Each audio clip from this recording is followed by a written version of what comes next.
Okay, sir, you are up and running. The floor is yours. Okay, thanks. Welcome, everyone. I'd like to call the meeting to order. This is day 2 of our meeting of the Delta Independent Science Board. I want to remind everyone that we will take written questions and comments, and please email your public comments and questions to disb@deltacouncil.ca.gov. And then in your request, let us know what agenda item you'd like to comment on. If you would like to provide oral comments, you can do that by using the raise hand function in Zoom, or also send us an email, and again, let us know what agenda item you want to talk about. Once we're ready for public comment, we will prompt you, and then you can tell us who you are, your name and affiliation, and provide your public comment. It'll probably be for 3 minutes for any particular public comment. So I'd like to go ahead and do a roll call and see if anyone has any new declarations. Steve Brandt, no new declarations. Sorry, Joe? can I interrupt for a second? On my, like, we are still in webinar AGP. Can you confirm? Pardon? Sorry, we're in practice session, not in webinar, is what I meant to say. All right. Video people, are we running or not?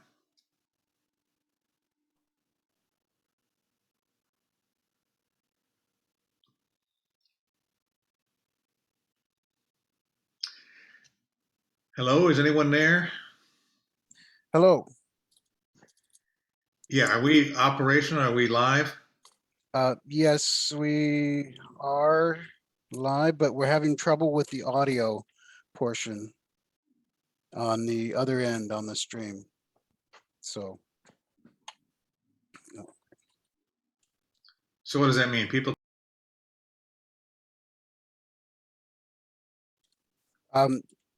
They're not hearing us on the stream for some reason. So we're working on it. Yep. Okay, The only attendee we have is AGP. We are AGP and we're getting it. We're good. Thank you. We're good. It's all go. We need to start over?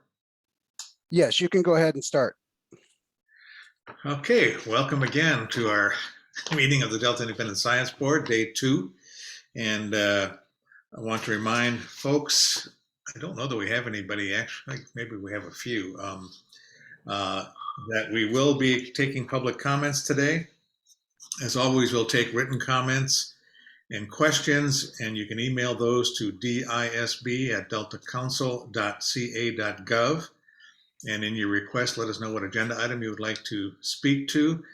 And then if you prefer to do oral comments, you can use the raise hand function in Zoom, and or also email us and let us know to disb@deltacouncil.ca.gov and which agenda item you would like to talk about. And we will recognize you when the appropriate time is, and you'll have 3 minutes, and then please start out with your name and affiliation. So I'd like to go ahead and do roll call and let us know if you have any new declarations since yesterday. Steve Brandt, no new declarations. Virginia? This is Virginia Dale. I have no new declarations. Joe? Joe Fernando, no new declarations. Tom? Tom Holzer, no new declarations. Tanya? Tanya Heikela, no new declarations. Jay? No new declarations. Diane? Diane McKnight is expected to join us. Bob? Bob, you're on mute. Bob Nyman, no new declarations. And Lisa? Lisa Wanger, no new declarations. Okay, well, today should be an interesting day. We're going to be talking about 2 of our ongoing reviews of water supply reliability and just get an update on that. And then we will also talk about the monitoring enterprise and see where we are and whether we're ready to move forward with a content approval. I see Diane has joined us. Any new declarations, Diane? No, I have no new declarations, and I apologize for being late. No problem.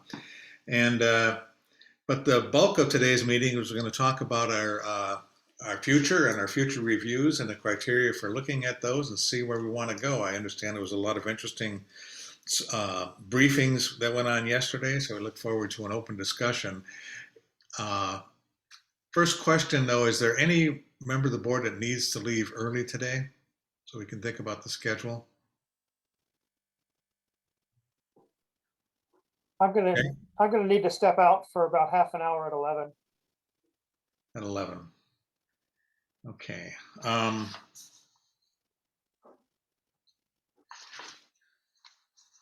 Okay, I think that'll be okay. We will be, I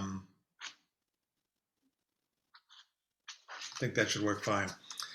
All right, let's move on to item, I guess it's item number 7, continuing on from yesterday, and that is the water supply reliability update. And Tom, were you handling that, or Jay, or? Go ahead. Unmute myself there. We've made pretty good progress, but we're not done yet. So it's probably looking at our personal schedules. It's probably going to be January before we can hope to wrap this up. We've addressed pretty much all the editorial comments that we received, which actually were fairly voluminous. Diane is working on a improved conceptual model. It's pretty clear from a lot of the readers that they had trouble understanding what the conceptual model for water supply reliability estimation was. And so we're going to take another shot at that. And then the things that are left are sort of the big ticket items. We haven't addressed the climate thing. I did do a word count on the document though, and the word climate is in there 271 times, which is more than an order of magnitude that's in the MER report. So there is a lot of discussion of climate in there. It just might not be the right kind of words. So anyway, we're going to readdress that, and then we owe Bob Nyman some discussion. He looked at functional flows, the literature on functional flows and adaptive management, and suggested we needed to incorporate more discussion of that. And neither Jay or I have had time to sit down with Bob, but I think the group needs to do that, and then we'll figure out how we're going to incorporate this. One thing we're tempted to do with some of the sort of the big topics is sort of tell the story in a series of boxes. We've already started to do that, so that some of these topics may get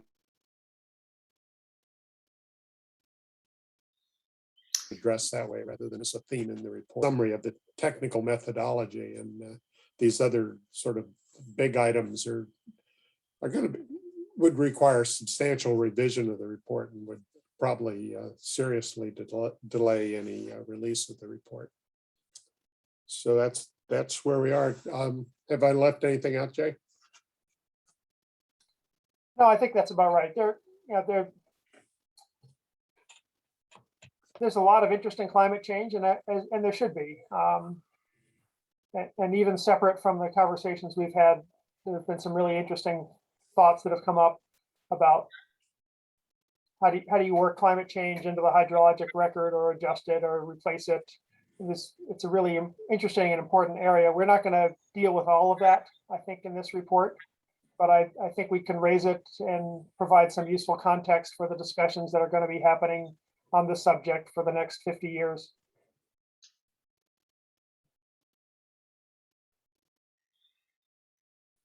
Any questions or comments from board members? Bob? Tom and Jay, did you change or alter the title to better reflect what the report is trying to address? I don't think we have. I think if you have suggestions for a better title, let us know.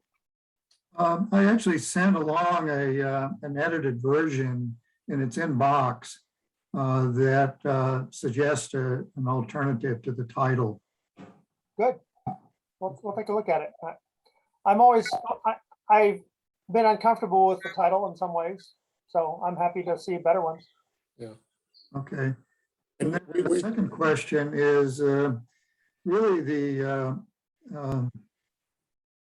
kind of how the report would be received. I read it quickly in total, but more trying to focus on environmental flows and a little bit more on adaptive management. But one thing that struck me is that there was a lot of pointing out of the flaws of models, and this should be done and that should be done, and this needs to be done, and so forth, without really telling the reader or suggesting to the reader who could do it and what benefits would be derived should these things be done. And it came across to me as being rather elitist in many ways, because we don't offer any possible pathways to solution. And so it gave the report to me anyway, is it didn't give it a great tone. It didn't give it really a positive tone. Yeah, all of these things need to be done probably. I'm not a modeler in that way, but it would sure have helped me as a reader to understand what the benefits would be of doing these specific actions, and then understanding, who could do it, who could take on the responsibility for getting these things done. So it was that tone. I was trying to come away with a more positive tone of how the groups could move forward in a good way over the next few years. So I don't know if that was addressed or not, or if you even considered it, but that was one of my main take homes from reading it rather quickly.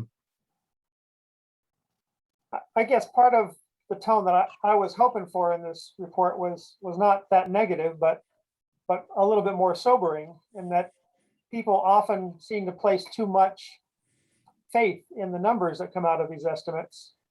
And I think we should it's inevitable. These numbers will always be a little bit squishy. And so I see a lot of people getting exercised about some of these numbers and differences between two modelers estimating water supply reliability.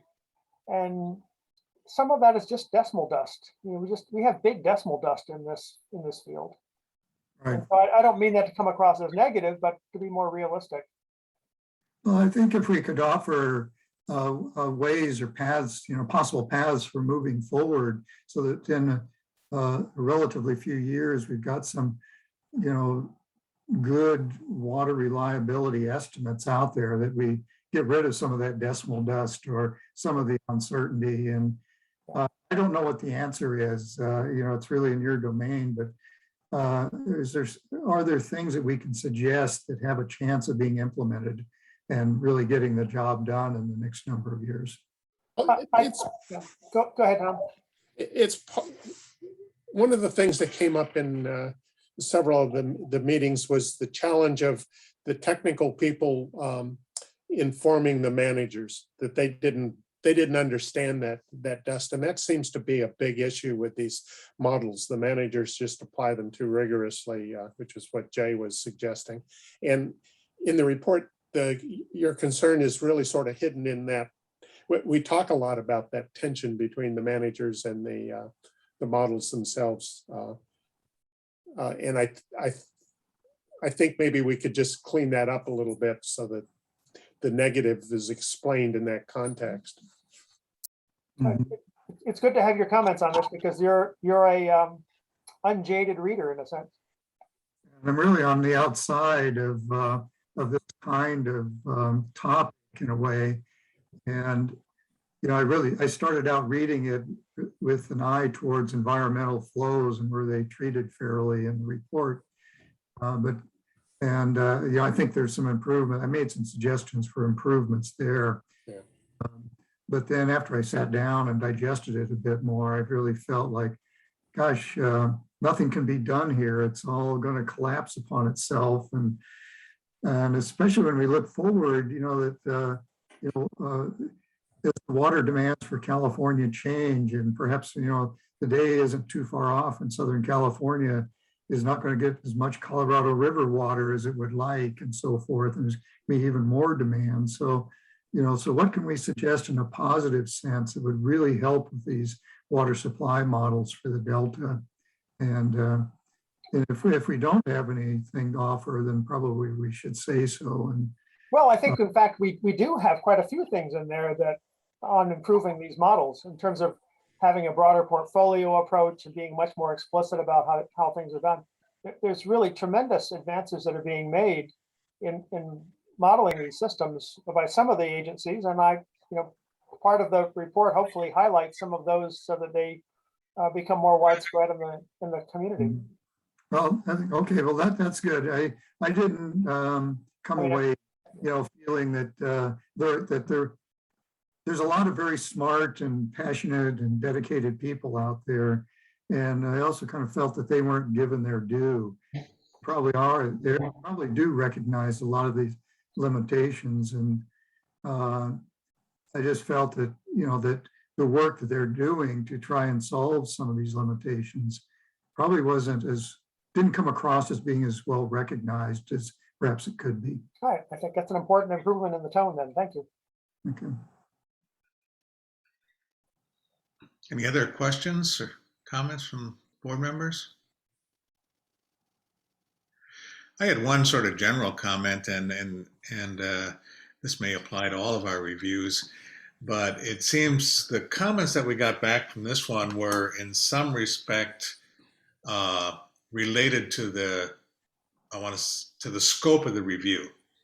And it seems that when you talk about something like water supply reliability, it's a huge topic, and it's basically one of the co-equal goals.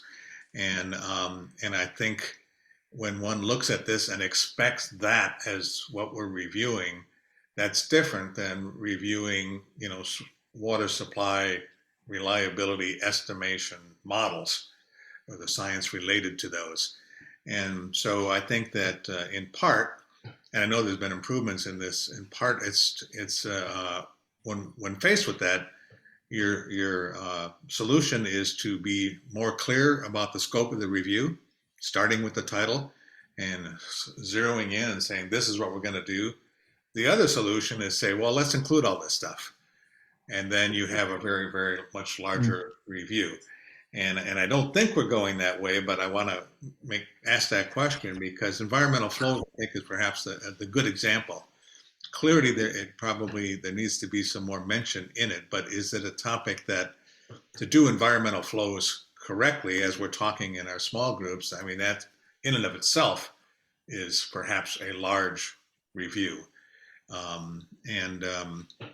Where do you come down on that? Are you, because it's a balancing act from those, that's what I see from the public comments, is that a range of things that in some sense, again, emphasize you need to do a lot more. And maybe that suggests we need to do another review, or maybe that suggests this review points out we didn't do X, Y, and Z, and X, Y, and Z really should be done. Where do you guys? I come down on the side that this is a report on the methodology, and it highlights where there are gaps in the methodology. And as Bob was saying, it led to a negative tone because we succeeded in identifying a fair number of shortcomings in the methodology. And I don't know if you've read the most recent edition, but we've tried to clarify the distinction between water supply reliability and water supply reliability estimation. That they're, one's sort of the problem and the other is a methodology for solving the problem. When we thought about the water supply reliability in terms of the mission of this board is half of the mission. right? It's one of the, well, half or a third of the mission, depending upon how you want to count it. And this is the first report we've done on the subject in 10 years. So it's an awfully big apple to try to eat in one bite. So it seemed to me, and I think in our discussions earlier, that we should really have a methodological review at the beginning on how do you estimate this thing called water supply reliability. And in the course of doing that review, we will identify some areas where methodologically we have some challenges. And certainly environmental flows is going to be one, certainly climate change is going to be one. But this is not going to be a report on environmental flows overall or climate change overall. It's on these important aspects of water supply reliability that are challenging. And is that a negative tone? Oh, maybe a little bit. We can probably do better on the tone. But if we don't have that kind of a foundation, it makes it harder for us to have productive, well-crafted reviews on other water supply reliability topics. Mhm. And so that's sort of the reason why we took this approach on this topic. And it's longer than I would like it to be. It's probably more detailed than I'd like it to be, but reflecting on the audiences, because some of them are technical and some of them are middle management and some of them are high-level policy. It kind of needs to be. Maybe we should work more on the executive summary and things like that so that it works for several different levels better. But I still think the basic approach that we're taking is the right one, and I think we can make improvements on it. I think it would be great, Jay, if that could be captured, what you just said could be captured in the title as well as in the executive summary. And, and to point out that, it is a big issue, complicated issue, and it's probably going to take several reports, probably one on environmental flows and one on adaptive management and how it could be applied to, water supply and climate change, and, in a way, give an inkling that these are reports that could follow over the next several years. But the whole, like you say, the whole apple can't be eaten in one meal. Yeah. You're really just dealing with one aspect of it. Even if we could serve it up, nobody could eat it, Right. digest it. And Tom, then what would be your planned next steps, and at what point would you want another full board read of it, or where do you see, what's the timeline?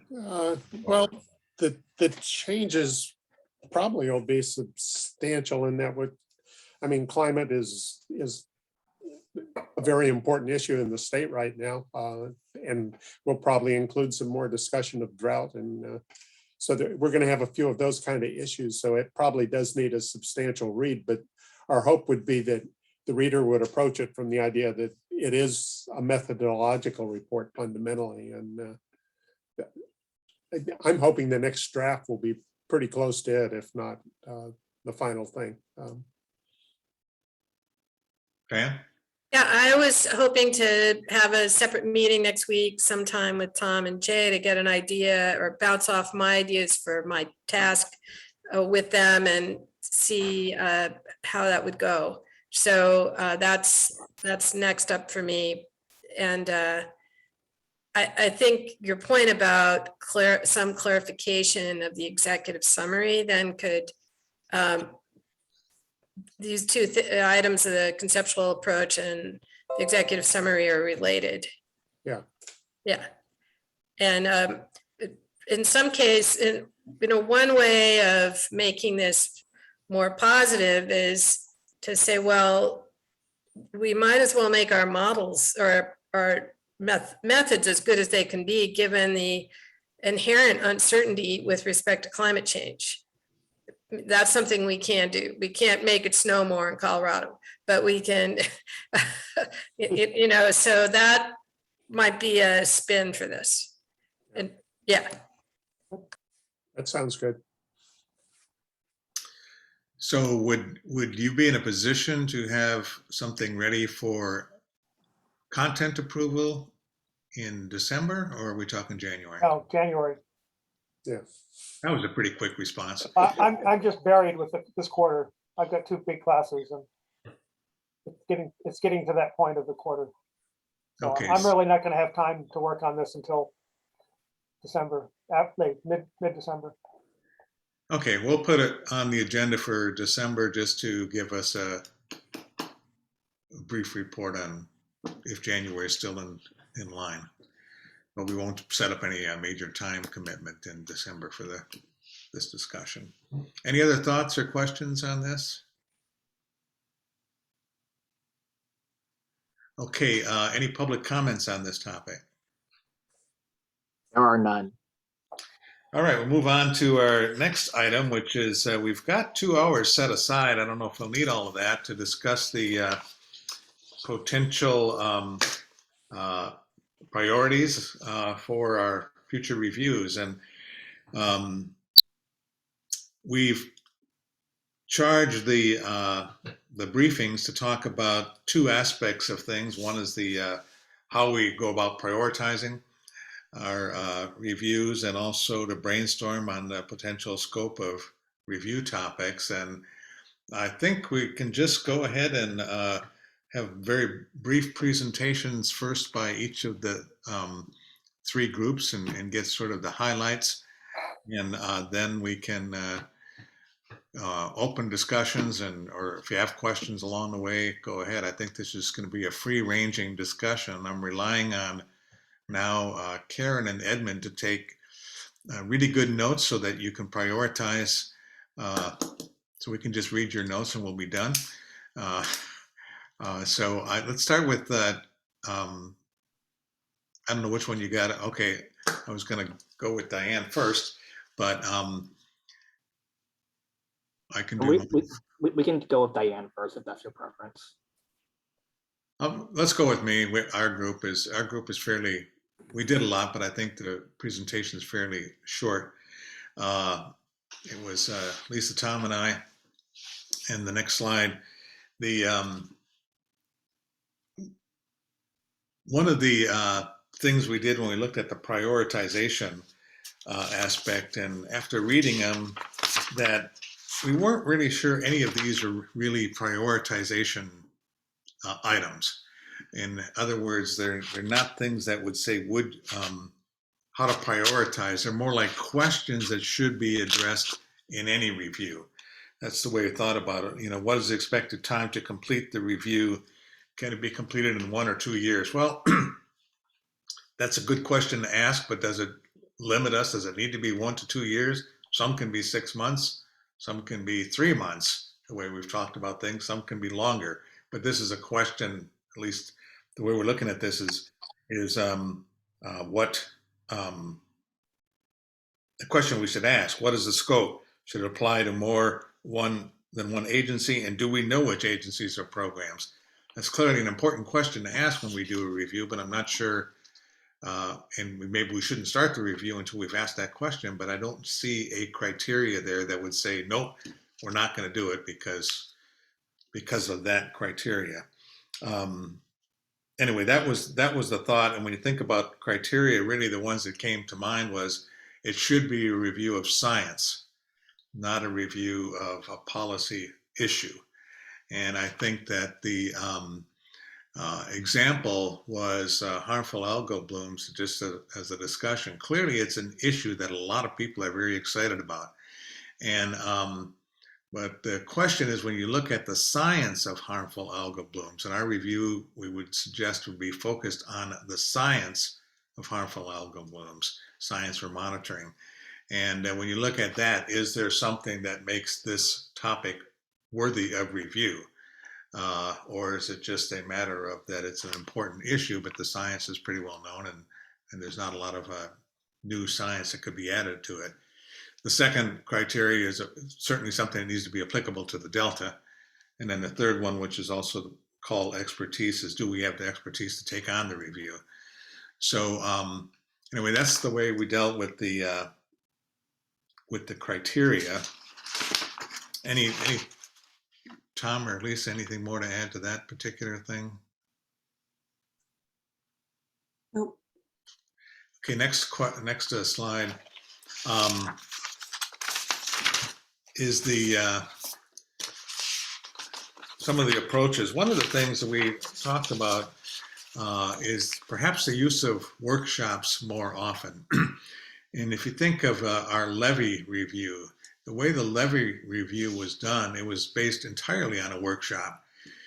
We came in, it was organized, we had the scientists and the managers there and had a workshop, and our report was a summary of that workshop. And maybe this is something we could do to start off most of the reviews.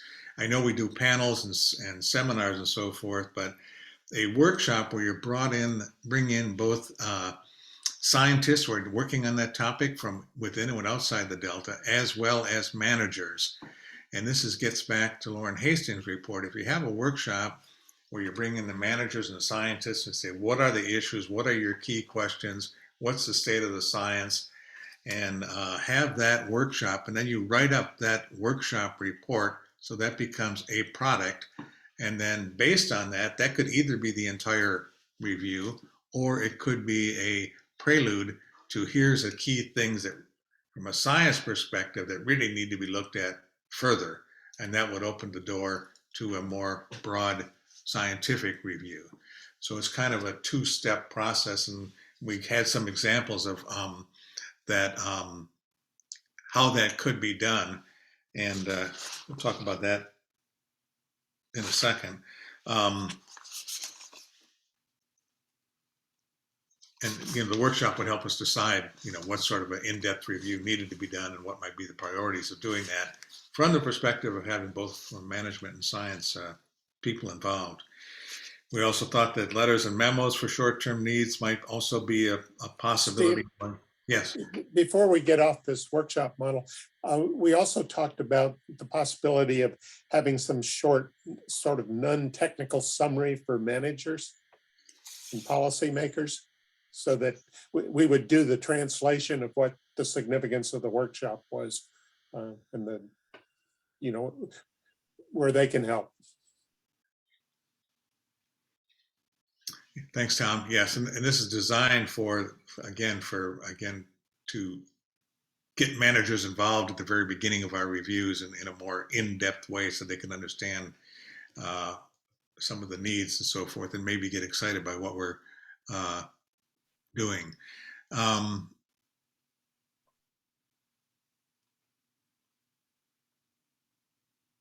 not sure about the rest of that on this slide. We just talked about other ways of doing things. Again, reflecting back on the DPIC memo, that if we think something is very important, we could have a very short report, we could have a memo. We talked about emerging issues, and one thought was if we thought they're sort of like the rapid response kind of thing, where we wrote that email to that note to DPIC, we could have a brief meeting or have a discussion, a brainstorming session on emerging issues, and write a memo to DPIC and the council and saying these are 3 important science topics that people need to be starting to pay attention to. That's another form of producing a product. The next slide.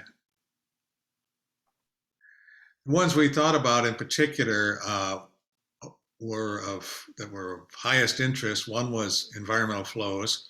Talked a lot about that. One of the advantages of environmental flows, not only is it really part of the Delta plan as well, natural flows they talk about, but environmental flows, it's also a topic that I think really where every member of the board can contribute to environmental flows, that topic, because it runs the gamut from climate to hydrodynamics to hydrology to human interface to all aspects of to fish. So it really is a topic that I think this board could be well positioned. The food webs, we talked about food webs. Food webs came up as 2 of the different agencies, and we had the agency heads that was an important issue to look at. We need to think about that a little bit more and say food webs in what context. It may be climate impact on food webs. It may be some sort of relationship to some other topic. And then subsistence reversal and land stabilization was also listed as one of our tops, and I'll turn it over to Tom to talk about that. And then the right-hand side, other items that may need further discussion. And I'm going to let Tom and Lisa take over on that. But before I do, one of the other things about the workshops is workshops really might provide a valuable role for our postdoctoral scholars to play, because it's the kind of thing that they could have get some intellectual breath by putting together the workshop, maybe even a simple white literature review or white paper before that, and help us with that running the workshops and writing up some of the results from the workshop output. So, Tom, did you want to talk about subsistence?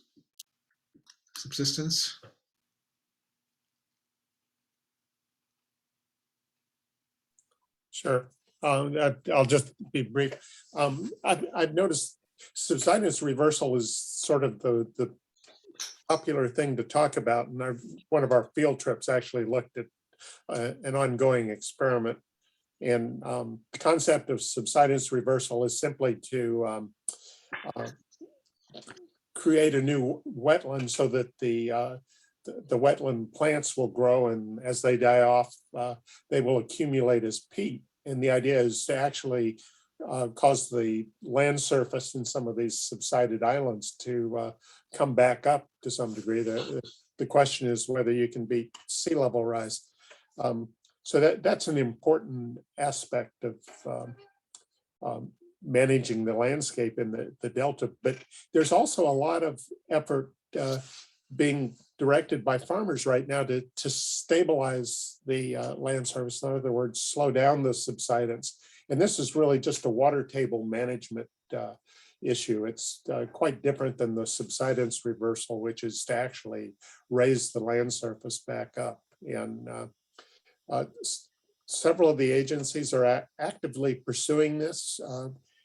The science behind it is fairly well established, but there's some major unknowns because no one has any experience with subsidence reversal over centuries, because that's what we're talking about. Because one possibility that could easily be imagined is, as this new peat accumulates, because it's very low density, the consolidation of that peat could start accelerating, so that the modern or current measurements of rates of subsidence might be misleading. So anyway, there's a body of agencies and people working on this problem, and the idea would be to get them together in a workshop and identify what science needs to be done. Lisa, do you want to elaborate on any of this? Just a little bit. One thing that maybe doesn't come across immediately with the food web topic was there did seem to be a kind of institutional issue of, if people are using food webs to project changes, important ecological changes in response to climate change, why hasn't there been more investment? And so one of the reasons we like that topic, particularly for the workshop format, was that we thought there was both a social science component and an ecological science component in terms of really understanding what the impediments are. Is it just a lack of knowledge? Is it a lack of appropriate funding? These things. So that was one aspect I wanted to bring up. I think the things on the right-hand side basically were topics that we thought there was potential, although two of them are vague, so we'll get to that in a second. But we do want to listen to what we heard from the review of our board, and we don't want to go rushing into a topic without vetting it with the folks at the DSC, other agencies that might be working on similar things. So that is what's holding us back from going all in on these things. And then the cross-cutting science and the emerging issues, I think Steve has articulated that the idea there is, are we being broad enough? Are we being innovative enough? Are we looking to other regions to bring in ideas? But we didn't necessarily have those ideas come out yesterday, or we're worried they didn't all come out yesterday. So that's more like keep an eye open for other ideas.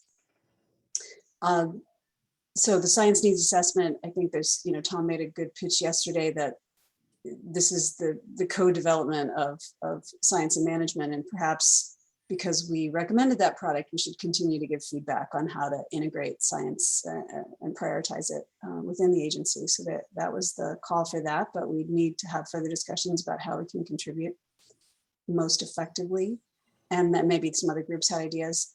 And then finally, in response to the rapid ecosystem change article that Dick Norgard led, you know, you can't just say to people, think differently, go do that now. You know, what are the stepping stones to thinking differently? And so there are tools that have been developed for decision-making under uncertainty, which is one of the ways to deal with the non-stationarity of climate. And so, and it seemed that a lot of people were immediately going to structured decision-making, which has been used by USGS and promulgated by several federal agencies. But there is this other branch of called decision-making under deep uncertainty, or DMDU, that has some slightly different tools, different approaches. And the question is, could we make an important contribution by looking at the advantages of different approaches to helping decision makers use uncertainty, not just describe uncertainty, but really help them think through how to use it. I think that covers everything, Steve.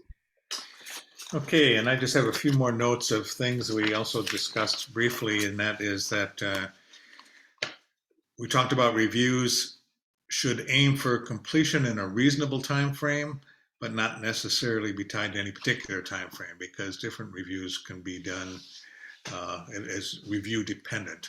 But and we noted that reviews maybe shouldn't address issues of immediate concern, that we should aim for science issues that are on the sort of intermediate to longer time frame.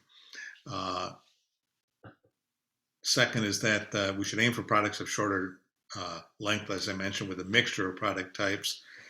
We might want to think about how to relabel prospectus, because I'm not sure I would read a prospectus of anything. So something more dramatic to draw attention to those, to whatever that prospectus is about, and other ways to inform folks. And I think that pretty much summarizes our main discussions. Anything else, Lisa or Tom or Chelsea? No, I think you covered it well, Steve. And Lisa and Tom. Okay, Diane, you ready to go next? Sure, and I sent my slides to Edmund last night, so maybe Edmund, you could pull up my slides. And we could go to the next slide. So one of the approaches that we took was to look at these prioritization criteria, and it's opposite of the previous group, and add a little bit more to our consideration, and that's those considerations, additional considerations, are highlighted in blue.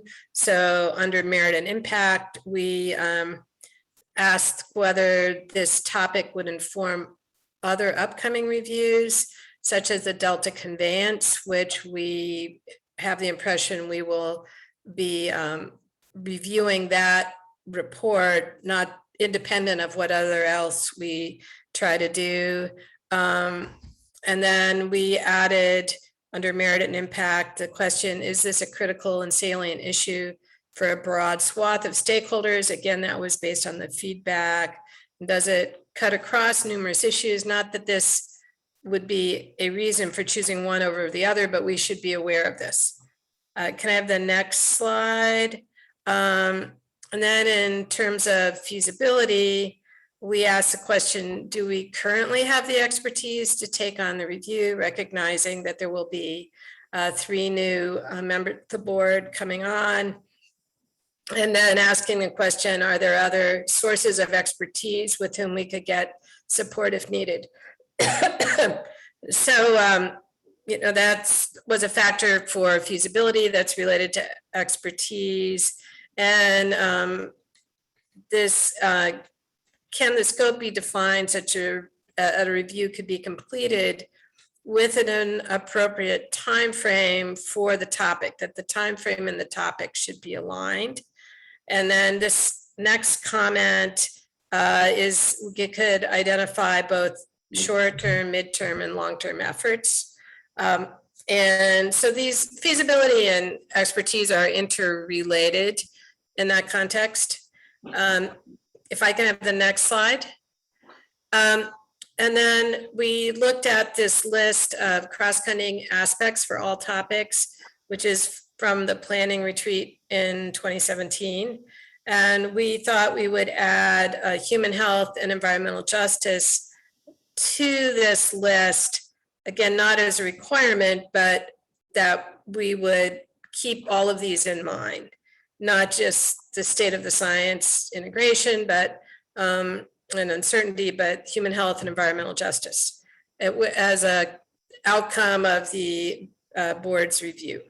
So with that, moving on to the next slide, we came up with a color-coded ranking approach for the topics. And we thought about this in the context of how the current stakeholder interest resulting from the stakeholders rallying to support the Delta ISB could be leveraged by completing a review within about 6 months. And so we were looking at these topics partly in that context. And so just to explain the color code, so green is yes, we can do it now with high interest. Again, where we would emphasize the science review and the science needs. Blue is foundational. We could do it now, and there's a perceived urgency to be building a foundation in this area. Yellow is a high interest, not currently ready now, partly given the uncertainty is who will be the new members of the board. And then gray is let's think about it. Maybe this is similar to that second list that was in the first group's presentation. So with that in mind, the next slide, it shows how we discussed each topic and then assigned them a status in this system. And to move on to this is just showing the list in the order we had it in our material to get started. So if we can go to the next slide, what are the topics that we considered in green? The harmful algal blooms was a topic that we had a presentation in spring 2021, again with number of participants. It's clearly an environmental justice dimension to this that could be evaluated from a scientific point of view in terms of social science. There were some science findings related to the integrated role of hydrology, both nitrogen and phosphorus, and uncertainty that come all together in this issue. The other topic that was clearly in this green category was related to environmental flows. And that we saw as being connected to the hydrodynamic modeling and salinity issues as well. And then third was subsidence reversal. And this overlaps with restoration, and we could potentially scope it within restoration. It also relates to climate change, mitigation and adaptation, land use dynamics, economics, levee stability. And this topic would require a convergent approach that brings all these diverse fields of science together. We identified in this context of can we do this now, we went ahead and listed people on our board who could be involved. And our intent, Steve, was to have you in every one of these, but I see that we left you off for the third one. In terms of subsidence reversal. But again, these are our three topics under the green area. Moving next to the next slide, which is one of our topics was foundational. And I think I have a typo in the under maybe it says perceived urgency. I can't see the whole screen right now. I don't have a typo. Perceived urgency So what is the state of the science on human dynamics in the Delta? We can talk with Jessica Rudnick and leverage her work and findings. But we thought that this would be a foundational topic that affects other topics that we will be exploring either in the near term or in the future. And we have the expertise to pull this together, whether it would be a workshop or a longer study. And then the next slide is this yellow category. Again, food webs, we saw that as dependent on replacement for Jim Clarn. Virginia could be involved in this potentially, but we didn't feel we were ready because to address the science needs for food webs, we would need someone on the board with a really deep knowledge of the food webs in the Bay Delta system. And so that was our thought. The other topic was restoration. We would need to think about the scope to make that useful. And that's a broader topic than subsidence reversal. And so, and then the next slide was these gray topics where we put it in the let's think about it category. And this included the large scale modeling, long-term forecasting. We had a discussion of what actually entailed large scale from a geographic sense. And could this topic be combined with integrated modeling? And we saw that as this integration of physical and ecological models. And if we were to also add human dynamics, this would be pretty complex topic for a science review. And maybe we would really need to put some thought into integrating these two topics. And then water quality 2, where that would focus on dissolved oxygen, salinity, and temperature, and the hydrodynamics would be very important. We recognize that both Joe and Jay are rotating out. Would there be sufficient expertise to do a review on this topic? Although we do have a prospectus on this already. And then the emerging and urgent issues, which apparently Tom calls the black swan events. Again, we'd need to think about that. We're not, so these categories in gray were more, we don't have time in our allotted breakout group to get to the bottom of what these would be. Do you see what I'm saying? So it's not so much a negative, but if, say, we go back up to the green slide, Edmund, these we could imagine writing a prospectus or whatever we wanted to call it, or in the case of harmful algal blooms, what the previous group was talking about, having a workshop and writing up that, and working with a postdoc to write up that workshop with it, where there's an emphasis on the science issues. Also from the environmental justice context, we could envision planning that. Now, I mean, I could envision it because somehow we managed to pull this off in the middle of the pandemic semester. So anyway, so also the environmental flows, clearly that's maybe not a 6-month endeavor in terms of having a workshop, but more maybe in the 1 or 2 years, and potentially also for the subsidence reversal. So Joe was worried I wouldn't be able to get through this in 10 minutes. I wasn't keeping track, but I'd like to open it up to Joe and Tanya.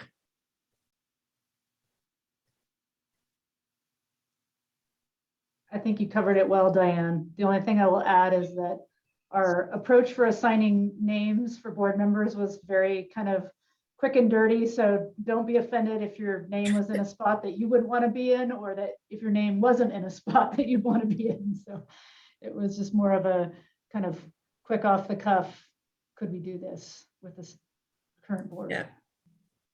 Yeah, I echo the same thing that you covered very well, Diane, and also timely manner as I expected. So one thing is that we were talking about the short reviews and a longer review. You pointed out, Diane. Can you tell about a few things about it? We were talking about 6 month, 12 much longer period reviews. Yes, this idea of the board can be multitasking, especially with the possibility of a prospect near term, bringing on 2 postdocs, and that we would be interested in maintaining this momentum from the 2 reports that are going to come out, the monitoring enterprise and the water supply reliability will both get a lot of attention. And similarly, the attention that we have gotten as a part in terms of support for the board's existence. And again, we can envision, we have a window of opportunity now before the Delta conveyance report, or whatever it is, whenever it is, shows up, where it would be great to be at a close to an endpoint about one report or another, so that we aren't, the Delta conveyance will require some attention, and it could be, I don't want to say it would be a distraction, that's the wrong word, it would be very important. So that's, for Steve and Lisa to sort of think about on the horizon, but that's another advantage of having a topic that we could envision being addressed in a short order with a workshop, for example. As Steve pointed out, that the workshop on levies, one workshop, very effective workshop, led to that report. A little bit more focused on levies and not many issues, but that was very effective. So likewise, you can have a shorter reviews with one workshop if you identify the topic well, and then much more extensive reviews, multi-year type thing. I see Laurel's hand up. I don't know if Laurel had a question. Yeah, thanks.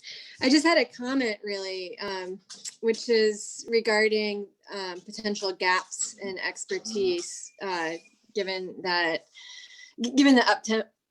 upcoming rotations off the board.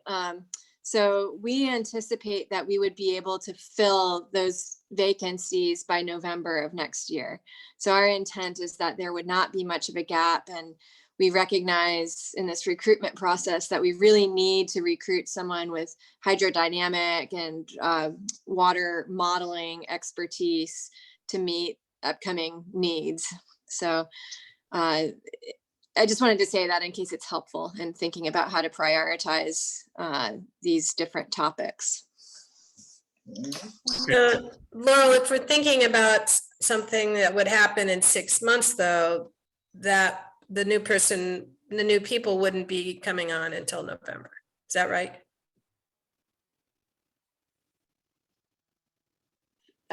Jay is going to rotate off at the end of October, if I'm remembering that correctly. So hopefully there won't be much of a gap.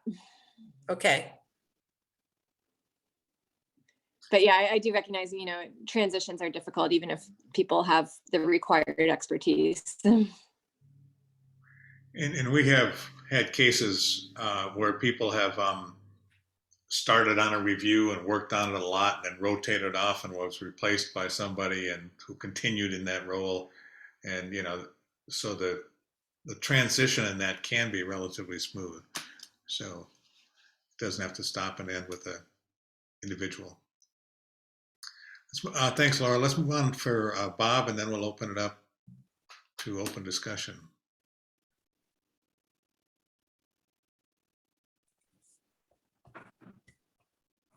Oh, thanks, Dave. I don't believe I was quite organized as our rapporteurs for the first two breakout groups. I don't have any slides, but I think I've got some great, or we have some great ideas to share with you. And first of all, many thanks to Jenica for taking such wonderful notes. And then of course, Jay and Virginia for their contributions to what I'm about to say. We have really three topics or takeaways that we'd like to share with you. One is on priorities for future reviews in a general sense. And then we have some ideas for the content of future reviews. In fact, we have 8 suggestions there that are not on the existing list, I don't believe. And then we have a third topic that we'd like to discuss with you, and that is the need for having a deep briefing for new ISB members now and for those coming on in next November. So let me start with the first topic here, and that is the priorities for future reviews, our thoughts about those. And we primarily have 4 thoughts here. First of all is that we should prioritize fewer and shorter, more targeted reviews if we want to get relevant information out to decision makers and to the stakeholders. And by fewer reviews, we really thought that having approximately 2 review activities each year is probably enough if we're going to be able to do this in an efficient way. And it was pointed out by Jay that letters have been some of the most effective products produced by the ISB and have actually gotten results. And we might want to consider doing more of these. Second, in terms of priorities for future reviews is if we could choose initial topics that, one, help the board work together well and assist the ISB members in understanding the Delta system better, and at the same time engage the community. And we brought up this because I think we need time to develop a team. We need actual activities that are team building activities within the board itself, and have an opportunity, to learn about each other and our strengths and weaknesses and kind of who we are. And if we could have an activity or 2 like that in the beginning, I think that would be very, very helpful. And then third, in other review boards I've been on, we've called these retrospective analyses, but we discussed them yesterday in terms of considering the lessons learned from past reviews, especially those reviews where the recommendations were actually mobilized or activated by decision makers and carried forward by the stakeholders, and we might also want to consider what happened to reviews where the recommendations were not implemented, and can we learn from those and do better in the future. And then finally, from our collective experiences, we felt that offering the decision makers and stakeholders ideas on how to move forward, how the recommendations could be implemented, and provide them with timelines and funding estimates would really help the recommendations in terms of being successful. Providing them some ideas, at least our thoughts on what the paths might be going forward, and how these could be, how these recommendations could be put into action. And in other activities that we collectively have been involved in, we've found that offering a roadmap of some of these key elements can be very effective for a successful implementation in the long run. And we also noted too that citizens can convey recommendations sometimes a lot better than scientists can. And having a champion out there within the broader community that can take some of our ideas, to the right people, we have a much better chance of having them implemented many times rather than having them always come from us as board members. So that's our thoughts on priorities for future reviews generally. And we also came up then with some specific suggestions for reviews. And I have 8 of them here. And notably, which is kind of interesting, environmental flows is not on this list. But we've got some good ones here that I think we can take a look at. The first one has to do with developing a strategy for addressing issues raised in the ISB assessment that we heard about yesterday. We should spend some time, or we could spend some time internally regrouping and retooling on how we might improve as a board. And this could be a relatively quick exercise, probably on the order of 9 to 12 months, something of that order. But it would also serve, I think, as a team building exercise for us. The second one has to do with developing a high level conceptual model of the Delta. This could be start off as a diagram, a flow chart, or schematics and so forth. But we need to better understand where interests interface and conceptualize how all the pieces of the Delta fit together.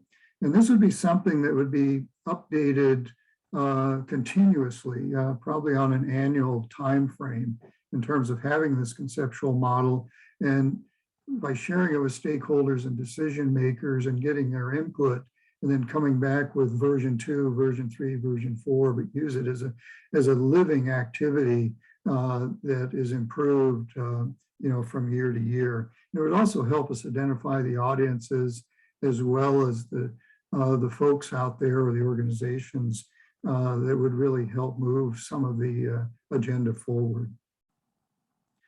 The third suggestion for a report or an activity would be to articulate desired future conditions in the Delta.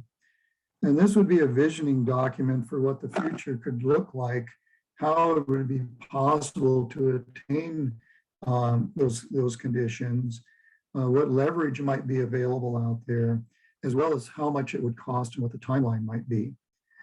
Now, in this activity, it would be necessary to outline scientifically achievable futures and identify what is important in terms of diversity, ecosystem function, social services, and so forth.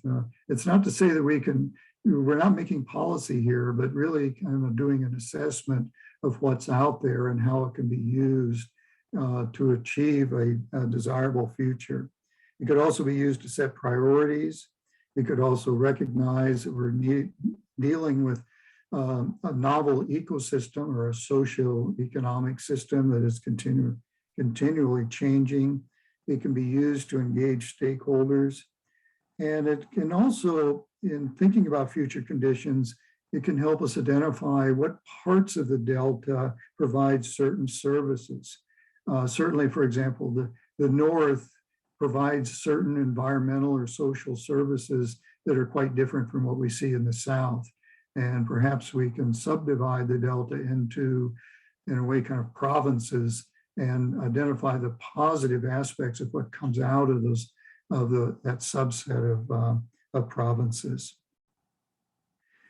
And then fourth, for a report or an activity, is doing a landscape scale analysis or evaluation of connectivity within the Delta watershed and or catchment. And this certainly would include rivers and animal or plant migrations, but also roads and the movements of people on a regular basis that shape or influence the environmental conditions in the Delta. It would also include tidal exchanges now and into the future.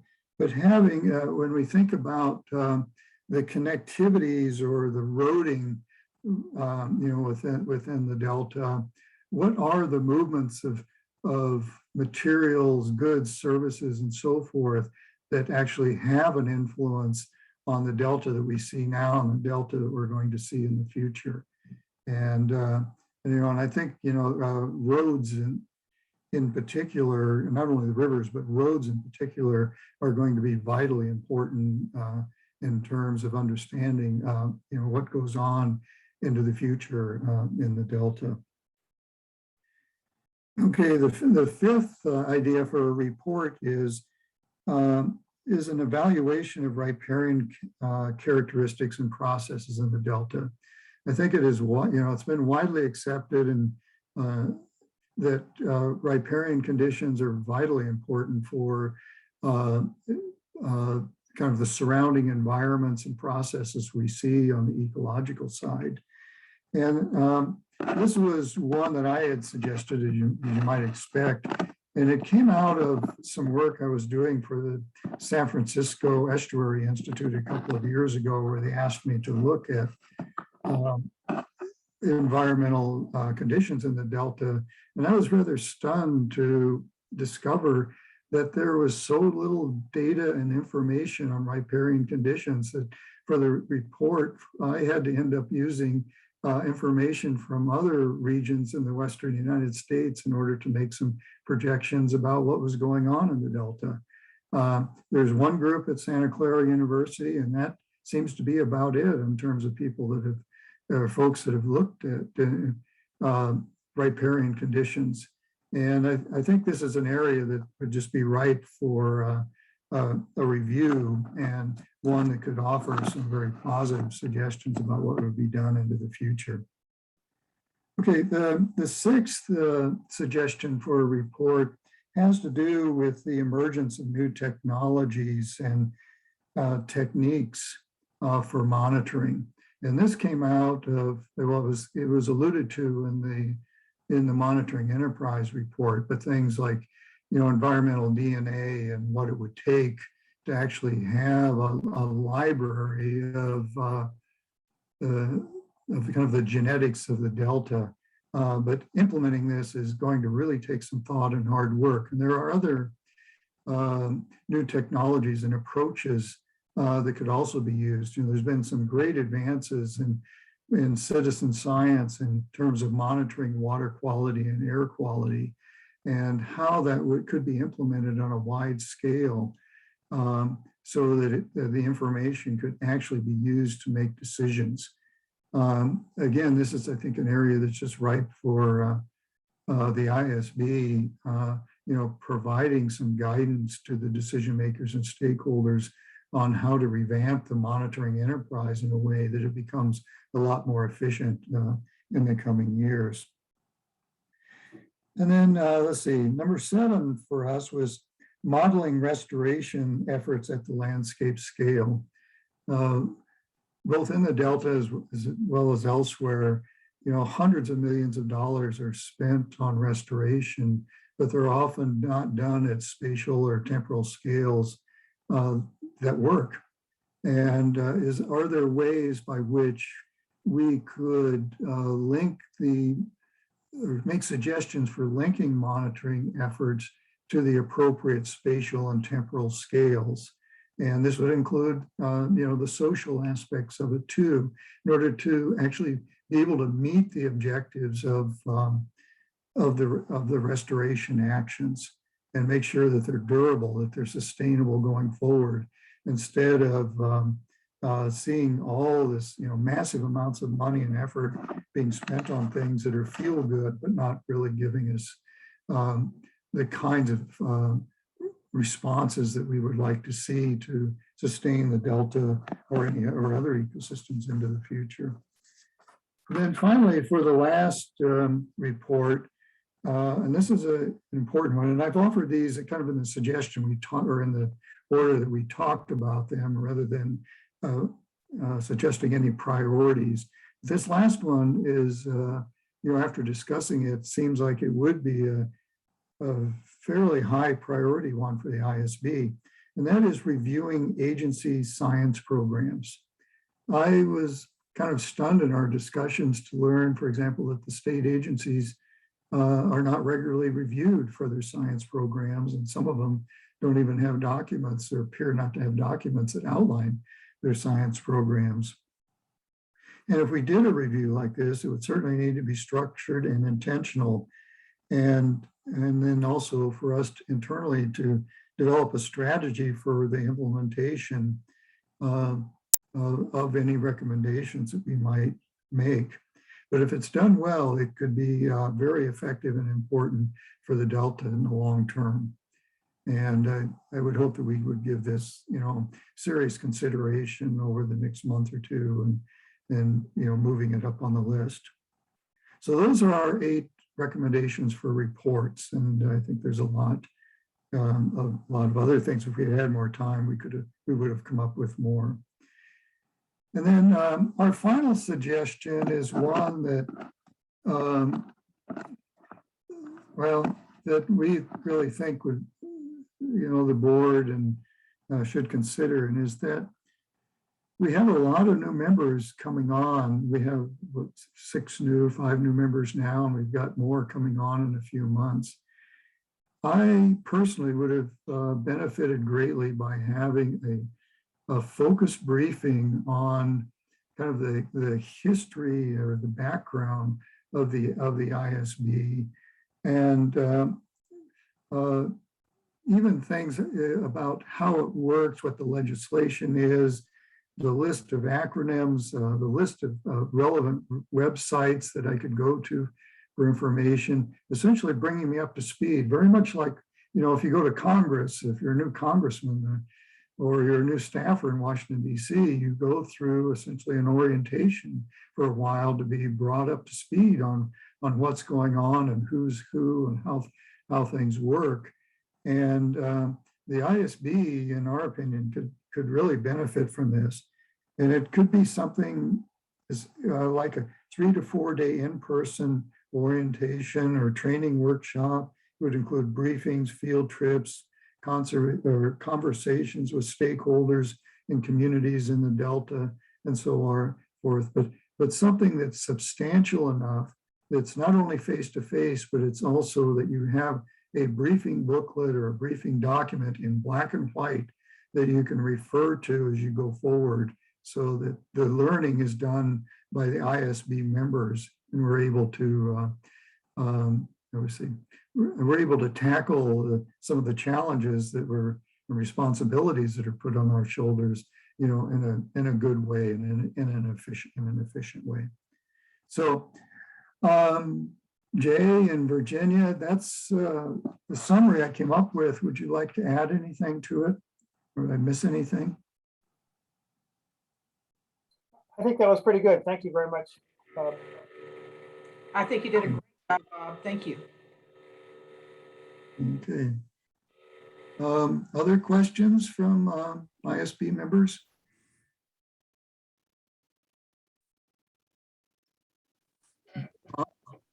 My question isn't so much to you, Bob, as maybe to Steve or Karen, but it's regarding your last point about better orientation for the board. What will Lauren Hastings' duties be? Steve or Karen? Yeah, I would actually invite Lauren to speak to that herself, but I can say that, among her duties will be facilitating orientation activities, facilitating activities at all meetings. So if you want to have tours, meet with certain stakeholders, work with folks to develop relationships, I think Lauren is available for facilitating all of that. Lauren, do you want to add anything?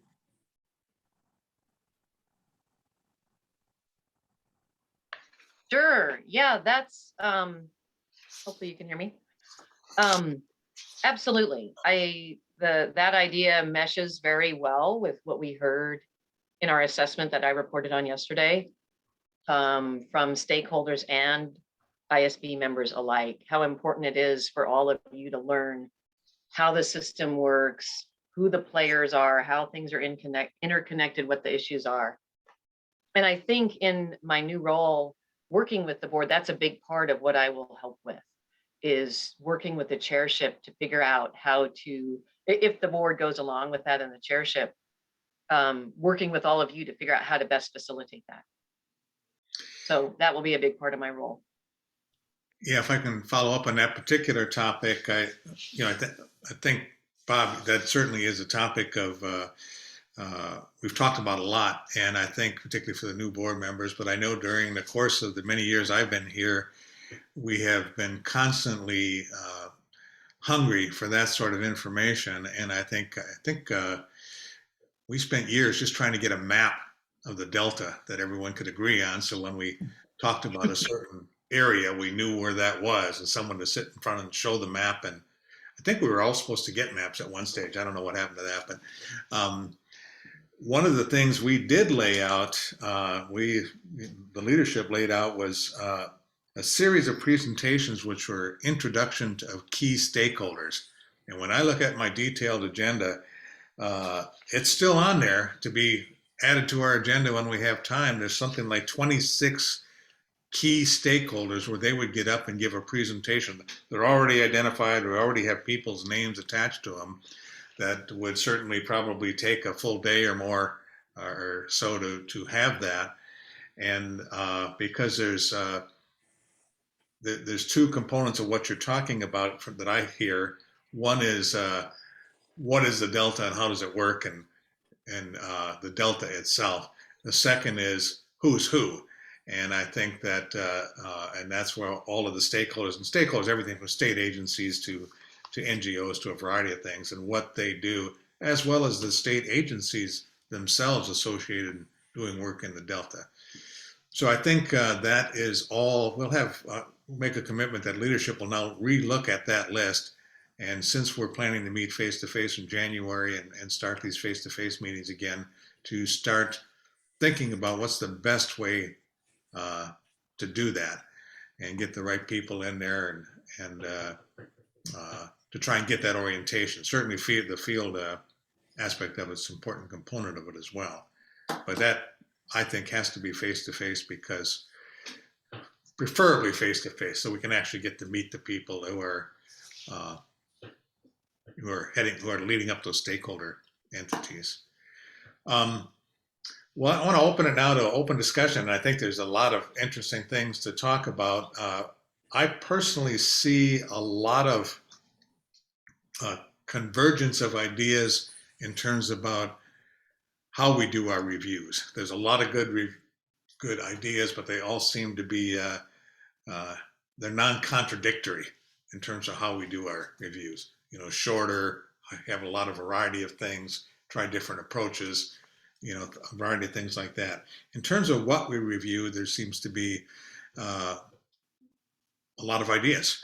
And so I want to open it up to questions. I want to ask Bob a question, because in his group, some of the stuff that I heard you present, it seemed like you wanted the board to actually do science as well as review science. And when I think about it in terms of the conceptual model, were you proposing, as an example of that one, that we as a board get together and put together a conceptual model, or that we point out the need for it under X, Y, and Z conditions? Well, I guess my impression of that discussion is that we would get together and develop an initial model, conceptual model of how we saw the various components of the Delta coming together. Now, I should maybe ask Virginia, you know, to either affirm or add to this discussion. But something like that, of having that conceptual model, I think would give us a better roadmap to all the various stakeholders and environmental and social components that we have to consider probably in any of our reviews. Virginia, you want to say more? Well, I think it's great you use the word roadmap, because in the same sense that Steve said the ISB was looking for a geographic map, to me, a conceptual model is a map of how the pieces fit together. And to the extent we could get, you know, one of the groups to do this, that would be great. But I don't know who would do it. And I've been on review boards like this, particularly when we looked at hypoxia in the Gulf. It was the review committee that put it together, and that was kind of necessary because of the diverse expertise that was required. But we also saw this as an iterative process that we could, as Bob said, we could come up with a draft, and that it might be a way to meet with different stakeholder groups. So you have a draft, and when you're talking to this group or that group, you know, if they don't see where their pieces fit in this broader model, then it needs to be changed. And we're talking very high level here. There are lots of detailed conceptual models. I heard a lot of them in the adaptive management workshop, but you know, when we talk about harmful algal blooms, I don't know how that relates to subsidence. And I don't know how the pieces fit together. I've never been able to figure that out. So for me, this is as important as a geographic map to see how the pieces fit together.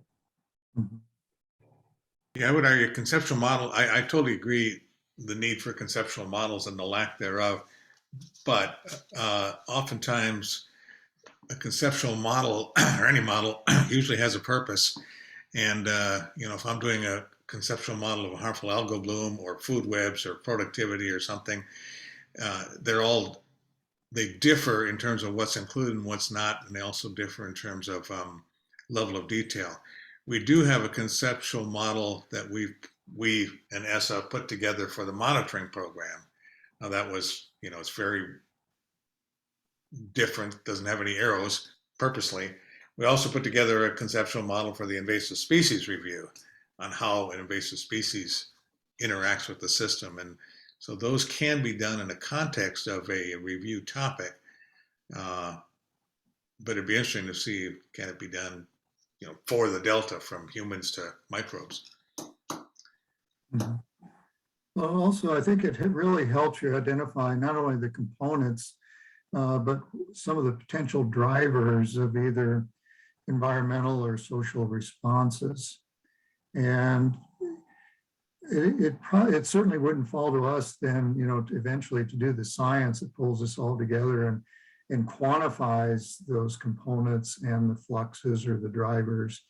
But to point it out, and like Virginia said, it's probably a great way to initially engage stakeholders and decision makers to see if they agree or disagree or have improvements that they could make in the conceptual model. It engages them, they become part of the positive part of the process. And if we can get them engaged in that way, I think that's a win all the way around. I should point out, we did one for the Grand Canyon monitoring program that I served on, and relevant discussion we had yesterday. The role of recreational fisheries really popped out in this, and how that affected anthropological concerns and the dam flow situation.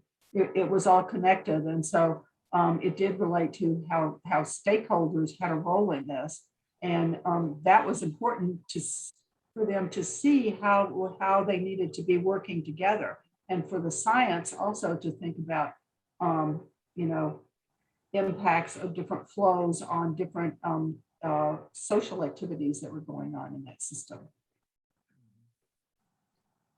I think these conceptual models ideas and then our discussion we had yesterday about it was really interesting to me. There have been a lot of attempts to build conceptual models for the ecosystem in the Delta, and they've often they've sort of collapsed of their own weight at some point, is my impression from a distance, which is easy to do. I think if you try to be complete, you know, sort of the best is the enemy of the good in a sense. I think for us, such an enterprise might be useful mostly pedagogically, for us to teach ourselves how things are going, and for us to sort of bring along the community in a common discussion of some of these matters without necessarily a lot of pretense. It might also be useful for us in terms of understanding the science community around us in the Delta, to understand which groups of scientists are working on either conceptual or actual or empirical efforts that relate to conceptual models of different aspects of the Delta and its ecosystem in different ways. So it might help give us a window and a way of untangling the messy of Delta science. We probably should talk to the integrated modeling team and see if they've are how they're putting together integrating models together. Yeah, I wouldn't hold out a lot of hope. Lisa? I have to run to my next meeting, so I'll jump off for a bit. All right, Lisa? Hi, so I'm just trying to think about how this crosswalks with our conversation of really trying to figure out science review questions. I mean, I don't at all dispute the value of these models. I do them myself with stakeholder engagement, but I think if it were in service of a particular problem or a review, I think maybe Steve was saying something similar, I could definitely get on board with it. But as an activity, I think we risk overlapping with things that other agencies are doing. I'm tempted to share my screen because you heard yesterday I talked about reviewing the environmental justice survey that had been done by the Department of Water Resources, I think they're called. And they have created these wonderful maps of how people access the system and all the different activities they do. And so, you know, I think it might be redundant with some things, but also not serve a particular, you know, a question, I guess, because of this issue of how could we possibly include everything, right? So that's just my 2 cents. I think there is something to be said about finding our niche as the people that are promoting the highest quality science, and really, you know, there's enough to do there that I think we could potentially, you know, offload this kind of stakeholder engagement to other agencies. We could certainly make the suggestion, but I think we have to define our niche carefully so we don't get overextended. Well, to me, that kind of having a model, you know, a diagram of how the pieces fits together helps me decide what's the most important task to be doing. And when that task is taken on, what other pieces do I need to fill in? And therefore, who needs to serve on the committees to look at that? It's kind of the way I think more than anything else. And I certainly don't want to take on, you know, think we should take on tasks that others are engaging in. Joe? Yeah, so this is a kind of a related issue. Bob, you kind of mentioned or emphasized that we should be looking at doing the agency reviews. And we have discussed this before several times. And the idea was that we do the science reviews, not the agency reviews. The second one was, unless that they ask us to do reviews, we might not say that, hey, we like to do this review, because that kind of gives the bad impression that we are coming in and kind of poking into their business. So that basically was the reason that we kind of kept away from the agency reviews. But some agencies like IEP came and asked us to do the reviews, and I think the science board did that. So so that was the kind of thinking before, and it was discussed many times. Well, thanks, Joe, for that perspective. The science review was largely Jay's suggestion, and unfortunately, he seems to have stepped away for a half hour. So I don't know how to respond to that, other than to say thank you for the information. It gives me a better perspective on, you know, what might or might not be included. Well, I can add a few things. We thought if the science aspects of the agencies knew this review was coming, and if we had a 1 or 2 page guide, kinds of things we were asking about, that we could develop that kind of quickly and then share that widely across the agencies. And in that way, drive them toward a level of science that we wanted them to be thinking about, you know, how are you considering uncertainties? What are, you know, how are you thinking about the boundary conditions effect? Just general questions that we would ask everybody that would kind of hopefully bring science up to a level, and maybe it's already at that high level for all the agencies. But we're thinking of it as a driver, as a way of learning, as a way of a kind of stakeholder engagement with these different agencies. Yeah, and I know that we've talked over on this topic a lot, and it's an important topic. And I think we finally at one stage decided not to do it for a couple of reasons. One is that federal agencies, you got to think about who's doing the science in the Delta, and at least 3 of the top 6 are federal agencies, and us going in and reviewing the federal agency, which have routine ways of being self-reviewed and sanctioned, and whatever they do is we're sticking our nose probably where it doesn't belong or isn't needed. And then there's state agencies, and so one would it may be, I guess the thinking is it may be more effective to look at the roles that state agencies might play in a particular topic. And if there's a couple of state agencies, like water or fish and wildlife, that are looking at a particular topic, then we can be more direct in terms of figuring out what they are doing on that topic, and in our review highlight what we think they should be doing. So that's a little bit different than diving right in and reviewing an agency per se.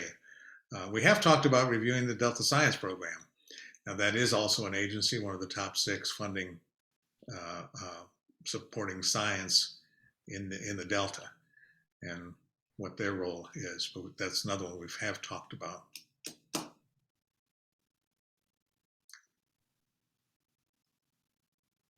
All of this was carried on, by the way, in the context when we were down to a more restricted ability. We said, how can we continue to do our work? And the primary way we thought is, let's move into dealing with agencies rather than these broader topic reviews, because they could be very regulated in terms of how we do it, done by template, short and sweet, and do them. But that's the umbrella context that we brought this topic up most recently. Steve, did you see that Tanya has her hand Oh, up? Tanya, okay. Oh, thanks. Yeah, this is just going back quickly to the conceptual model topic. I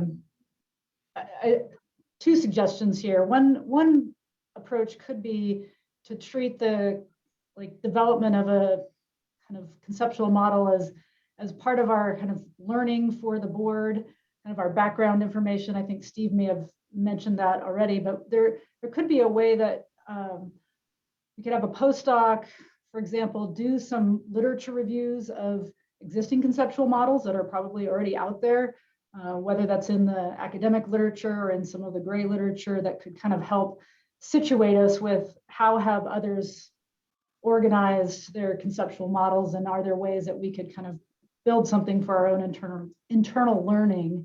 That could be then a source for kind of inspiration for future reviews or engagement with stakeholders in different ways, or thinking about the kind of overlapping problems and issues that exist in the Delta.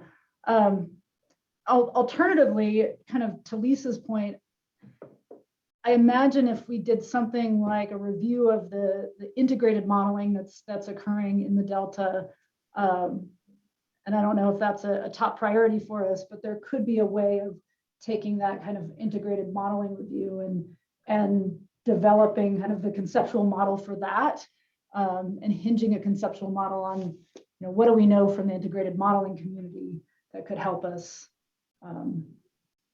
develop some sort of high level understanding of where some of those interactions are. So I think it could happen in different ways, but we'd have to be really strategic about how we get our hands wrapped around it. So that's. Yes, Diane.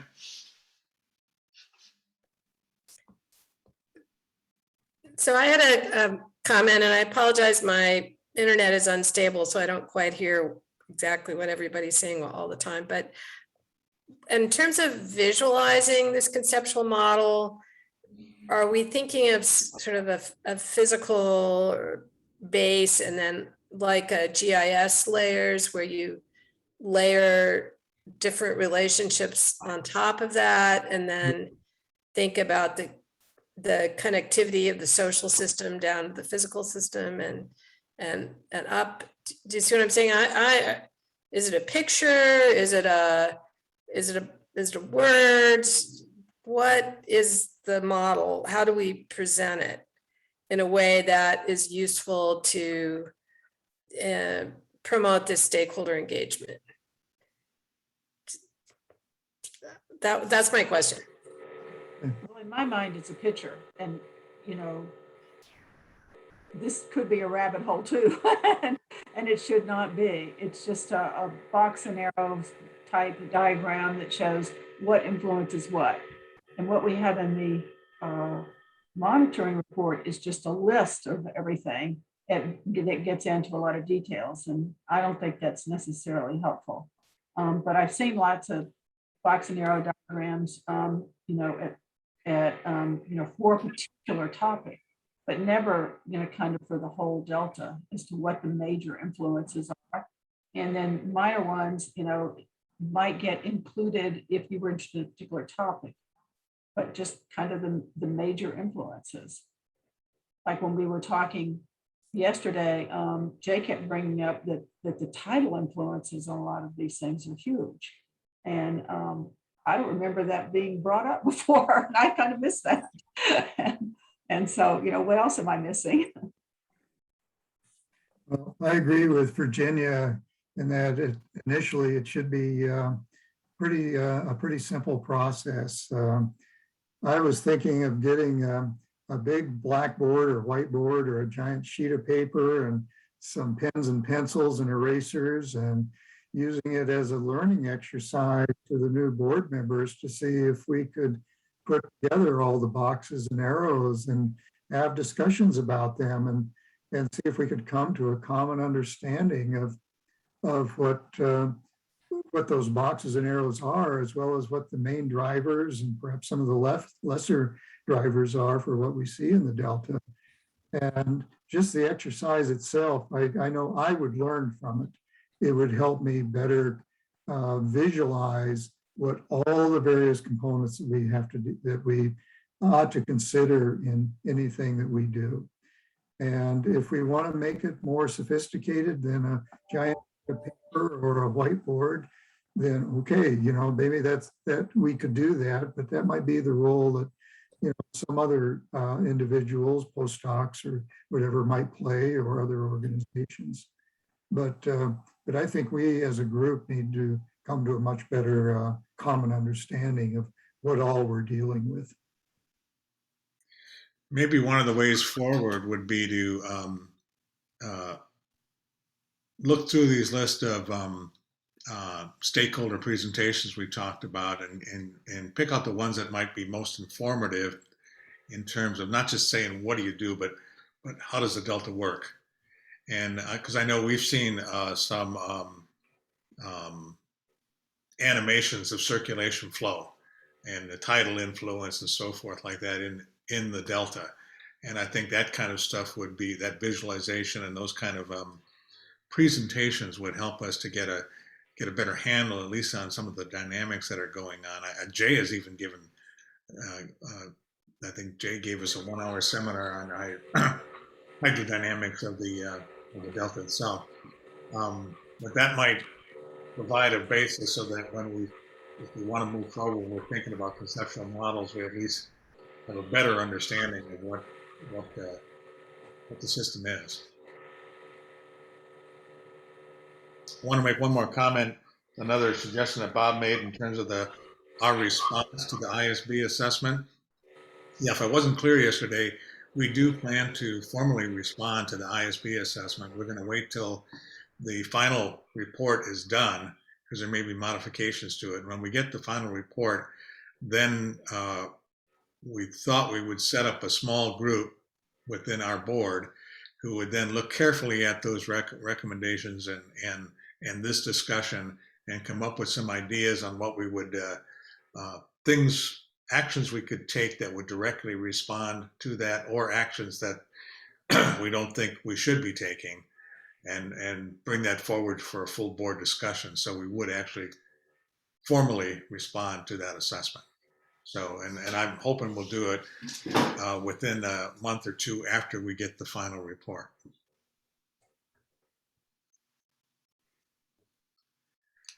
So where do we go from here?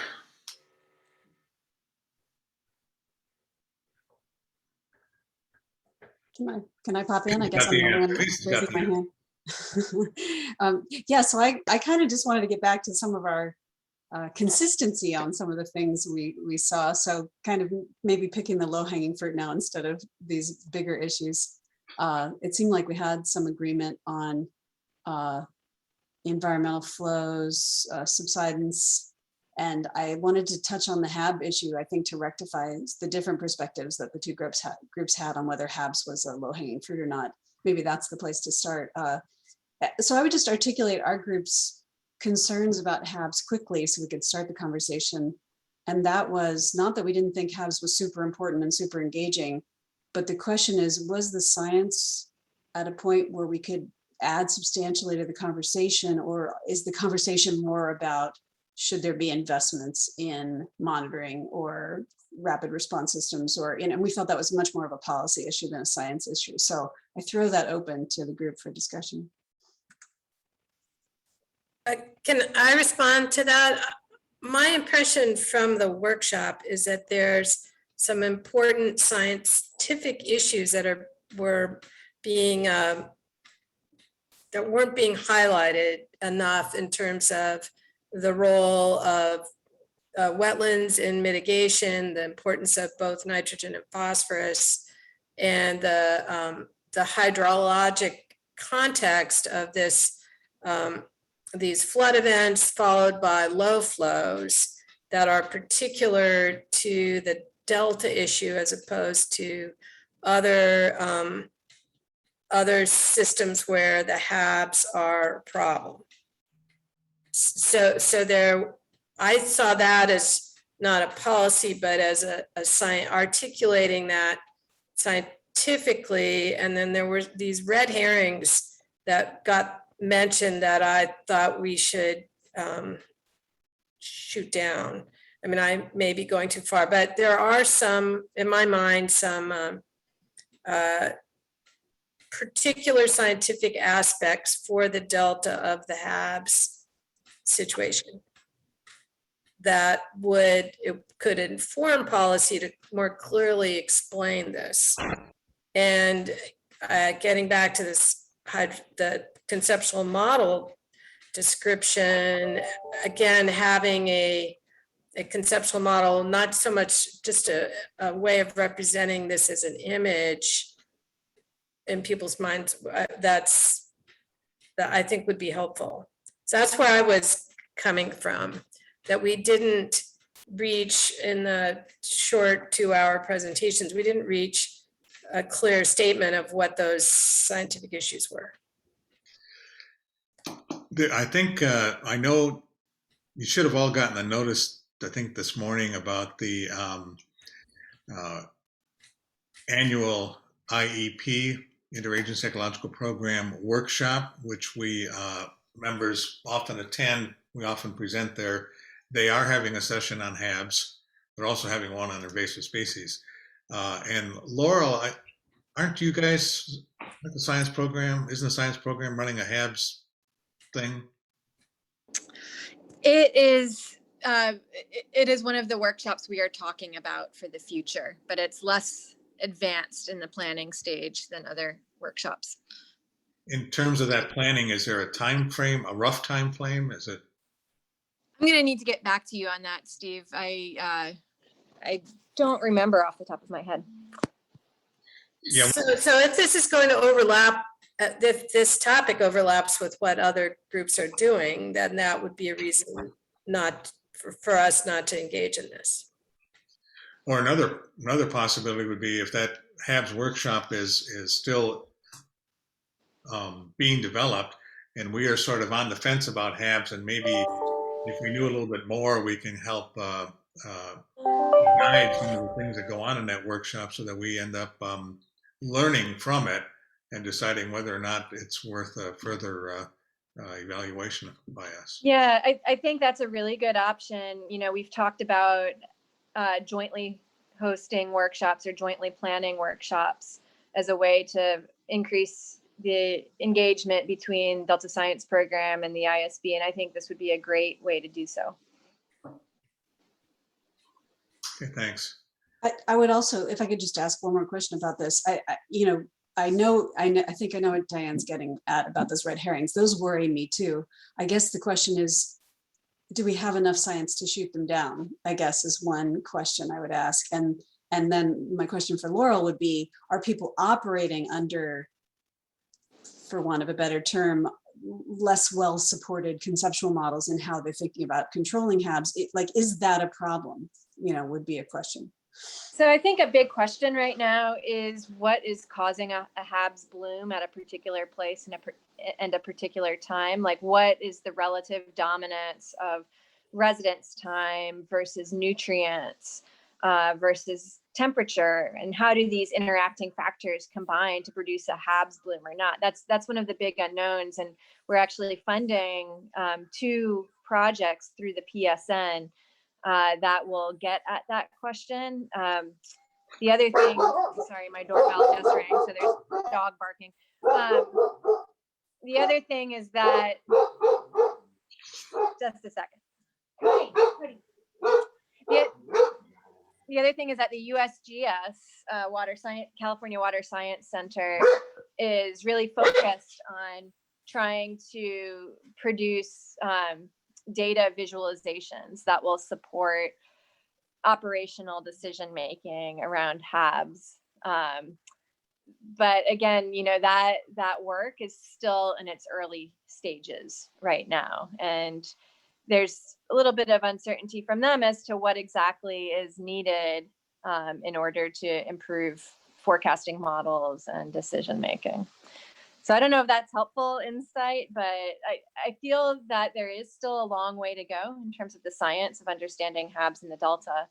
And the other thing that's relevant here is that one of our articles in the upcoming State of Bay Delta Science issue, which will come out in early 2022, or probably mid 2022, is focused on an overview of the state of understanding of HABs. And that's being led by Rafe Kudela. So, that is a fairly comprehensive review of HABs in the Delta, and what can be learned from other systems as well. So I think that's relevant to the conversation here, though I'm not sure in what way. Yeah, if someone's doing a review. Just to say, if that's covering some of what we would have worked on, then it's very relevant. Yeah. Okay, we just have a few minutes left, and I'm going to propose one way forward, and then hopefully it could, if you guys, anyone has any additional ways forward, let me know. It seems that the first thing we ought to do is compile all of the ideas that we've put together in terms of the criteria. So I think there's relative uniformity there.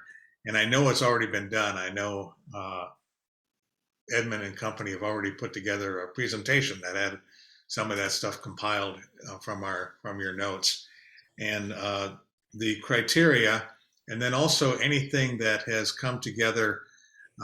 So something like this to take our present conversations and add to it, if there's anything else to add to this, and put it together in one spot. The same with, I think there's another category of things we could do is in terms of the types of review. There's a lot of ideas about the length of the review, the workshop ideas, and the various types of reviews and products. Another list like that. And then I think there seems to me that some topics have come to, that we could do some further exploration in some of the topics. And I'll just say, let's say environmental flow. Seems to be enough interest there that one could take environmental flows and run it through the set of the criteria and ask these questions. And the same kind of sets of questions, or some of those questions overlap those in the prospectus, and take environmental flows, take subsidence, and if there are others, and run them through these, put together a one-pager or so for us, and we can discuss those in more detail at our December meeting. So we can get, so I'm thinking those are the two that come to mind. Maybe food webs is a third. And if there are others that people want to take an initiative and flush out those ideas a little bit more, and following our own criteria and who's the audience and who would benefit, things like that, and how would you do a review? Is this a workshop type of format? And then we can have continue this discussion in December on those topics, as well as on any other ideas that people may have between now and then. Is that a way forward? I see everyone nodding their head. That means you all volunteer to belong to a group that'll help put these together. And I don't know if we can do this now, but I think we're welcome to have as many as I think Edmund 4 we can have who can put together a document. That is correct. So we can have as many as 4 on any one team, and I'm thinking of environmental flows and subsidence. And do we want to try food webs and HABs, or just food webs, or are there others we should make sure we get covered? I really like the idea of this joint workshop on HABs, but that's kind of separate from what you're talking about, right? Yeah, I think so. Yeah, so maybe we could agree that that would be what we would do for HABs, and then that takes it off the table. I see some nods there. Yeah, I think a joint workshop, and then find out, maybe even invite the person who's writing up that the review of the literature to come and give certainly part of the HAB workshop at that stage, and figure out where the state of the science is, and then that can be decide whether or not we want to continue it further. Sure. I don't want to spread us too thin, especially because we know we also have to respond to the Delta review, but it seems to me that it could be a relatively quick project to look at the science needs assessment and see if it's fully responsive to what the board intended, and maybe make some suggestions. It's kind of similar to the, almost a response to the science needs assessment. I think we should vet this a bit and see what's really needed from the perspective of the managers. But I'd like to leave that somewhere on the table, because I was very convinced by Tom's argument that, we asked for it, here it is, and now we're not giving any feedback. So No, the science needs assessment, I think we've already committed, we will continue. That will be ongoing. And we're looking, Jay, Tom, and I, and I'm trying to remember if we got him. Did you volunteer for that, Lisa, as well? Did we get another volunteer to help us out on that? yeah, I'd volunteer for it, and I would ask whether other folks are interested in joining that effort, as want to get a chance to get that in.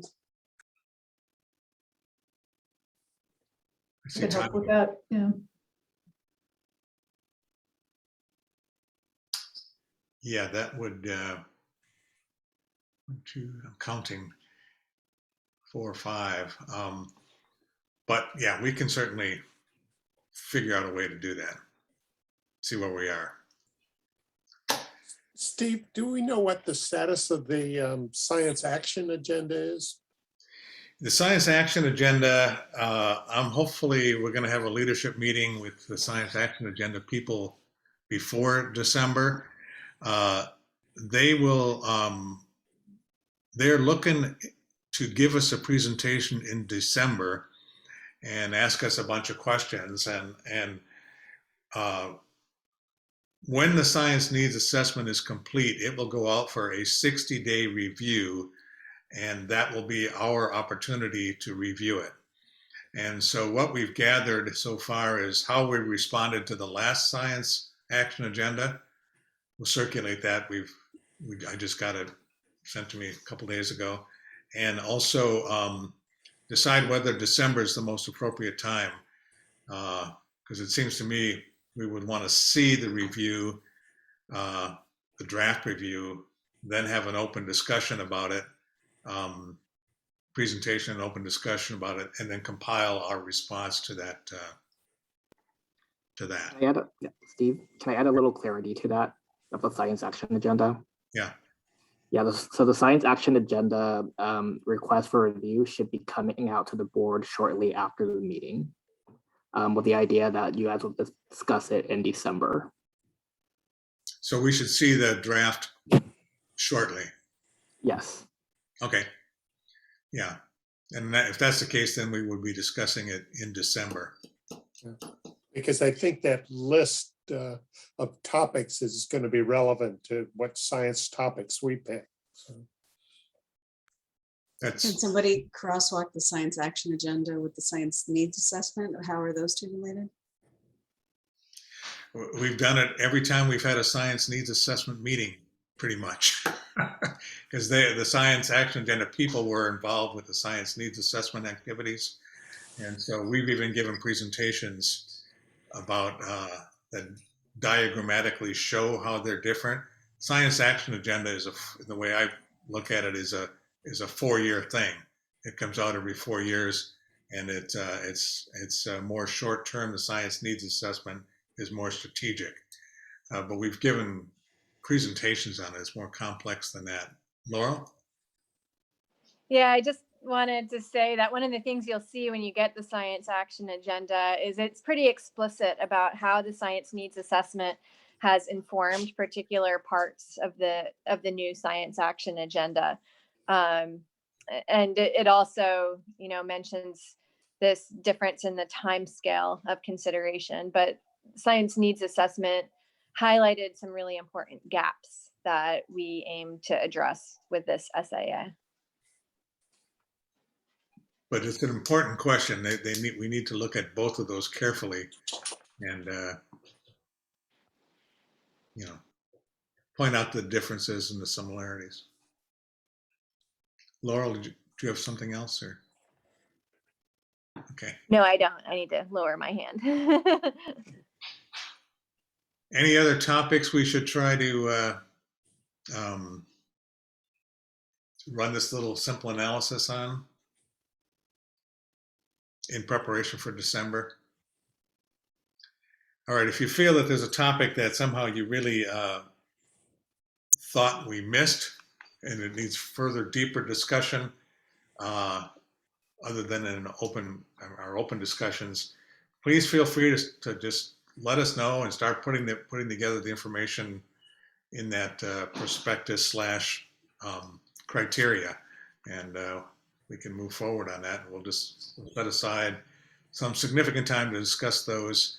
And if you want to volunteer for a particular group, let Edmund know, and let Edmund try and put those groups together. If not, we'll come after you if you don't volunteer. So, Lauren,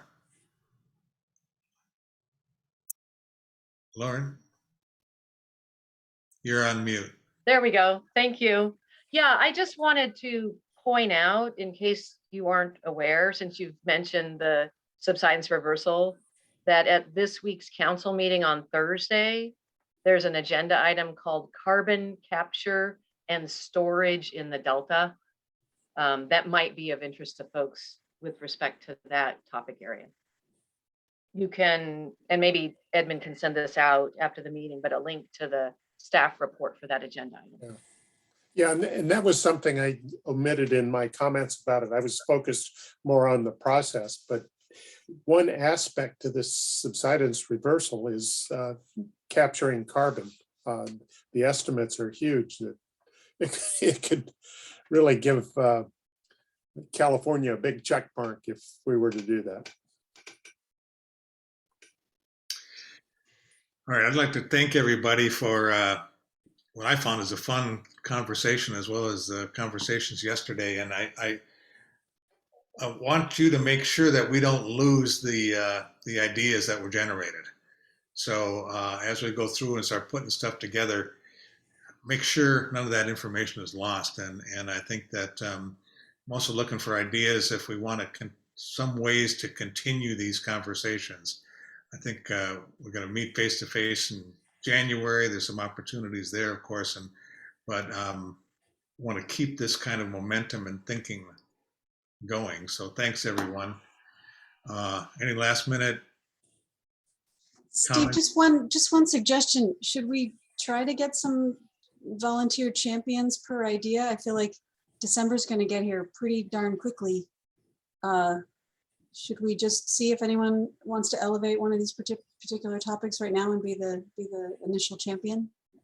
Well, we have environmental flows, and I, for one, would want to be involved. I'm pretty sure Bob wants to be involved in that. You get volunteered, Bob? Since his group didn't recommend it, I know, right? we have to double check that. Even our group thought Bob should handle it, Yeah. but he was trying to get out of it. You can. He opened his mouth once with environmental flows, so he's locked in for life on that one. So, And I had voted for Joe, but somebody lost my. You were on mute. Yeah. I'm pretty sure Tom wants to volunteer to actually lead subsidence. Yeah. I'm Anyone? glad to participate with subsidence, but I'm not going to be able to be there at the December 10th meeting because that's when we're moving back from Florida to Colorado. Any other volunteers at this time? Tanya? Which I'll one? join Tom on subsidence. And I will help Bob out for environmental flows. Lisa, which one are you volunteering for? Well, I still want to be part of the science needs assessment and the review of the Delta ISB review. So I want to be careful here, but I'm still very interested in the food web one. But I can't, as a non-ecologist, I can't lead that one. But I can play with the food web as well because I do a lot of food web stuff. And I'm going to suggest that the leadership team should start out with Lisa, Jay, and I,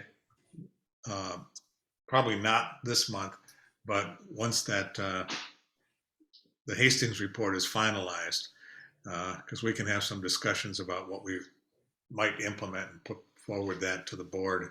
That seems that group ought to do that.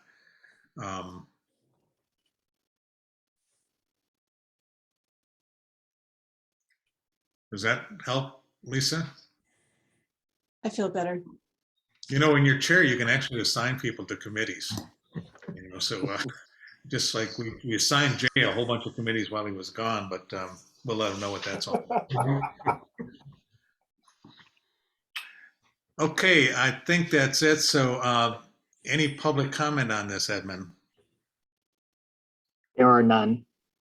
Okay, we're going to take a 10-minute break. We'll reconvene at 11:50 and talk about the monitoring enterprise and try and get a decision on that. So 10-minute break.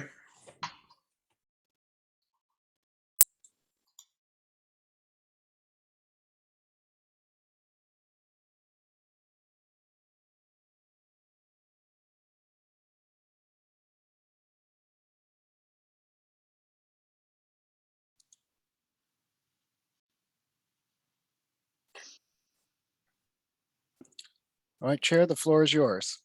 Okay, thank you. We'll reconvene our meeting of the Delta Independent Science Board and move on to item number 9, which is a potential action item dealing with the monitoring enterprise review. And Joe is going to lead the discussion. Yeah. So, so we are quite close to the finish line, depending on how our discussions go today. So I will give a brief overview of the activities, recent activities, as well as, yesterday we had a meeting. So as you all know, October 12th, the ISB released a draft report entitled Review of the Monitoring Enterprise in the Sacramento-San Joaquin Delta. So which is we call the Monitoring Enterprise Report, MER. And it was sent for public comments via the listserv of the council. And we finished the public comment period on November 12th. And so the purpose of this item of the agenda is to discuss the feedback we received on the report and also how to address the feedback. So yesterday we had a MER subgroup meeting.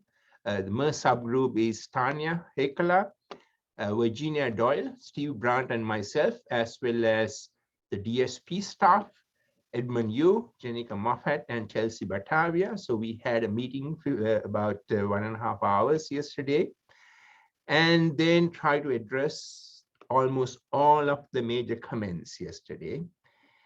And based on those discussions today, we would like to take action for the next steps for the MER report, because it has been going on for a long time, as you know, 4.5 years almost, and it seems to be converging. In addition, I want to give a brief report about our participation in the CAMP Monitoring Assessment Workshop that was held on October 26th and 28th.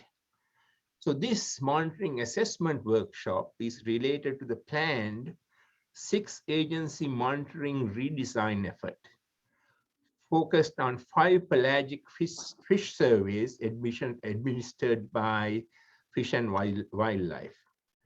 So CSAMP members kind of thought that the scope is too narrow in this assessment, and they want to expand it to improve more wide variety of modeling exercises. So first I will discuss this CAMP participation and then go to MER public comments. So CAMP presentation was done by Tanya Hakela and myself on October 26th. We presented an overview of the MER draft report. So our presentation was kind of geared towards informing members of the camp to understand diverse monitoring efforts in the Delta, reviews, as well as data availabilities. As for us, ISB, the workshop was an opportunity to get feedback from camp group on our MER review itself. So they have gone through that review before the workshop. So we presented an overview of the MER process, recommendations, and lessons learned. And CAMP was not only interested in the recommendations, but also they want to know what went good or what went well, what could be improved, as well as what are the special steps we should be taking in conducting a monitoring review.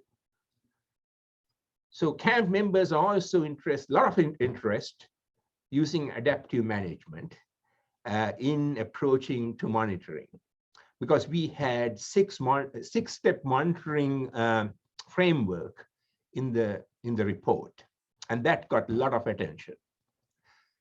And we had a discussion about the benefits of adaptively managing monitoring programs to ensure that they are addressing the management questions as intended. Also, we discussed the need to be thoughtful in designing monitoring programs to protect long-term data availability, as well as transitioning them into stakeholders. So it was a very productive participation in our case. They also had interest in several other findings of the report. One was that our stress on the need to improve monitoring to address management questions, the recommendations to develop and define management-informed priority science needs. So that got a lot of discussion. And reimagining monitoring designs to address priorities, these priorities, management-informed priorities. So following the meeting, we got a very complimentary email from Bruce DeGennaro, who is the program manager for CAMP. And they inquired the possibility of ISB members helping them in developing some of their tasks in their review process. They suggested either we get involved through brainstorming or through email exchanges. And we specifically, they were interested in their task too, which was actually compile and communicate information regarding SAMP member monitoring objectives. So designing the monitoring objectives. So yesterday, our subgroup discussed this request and decided that we will provide individual help, but not as a board at this time.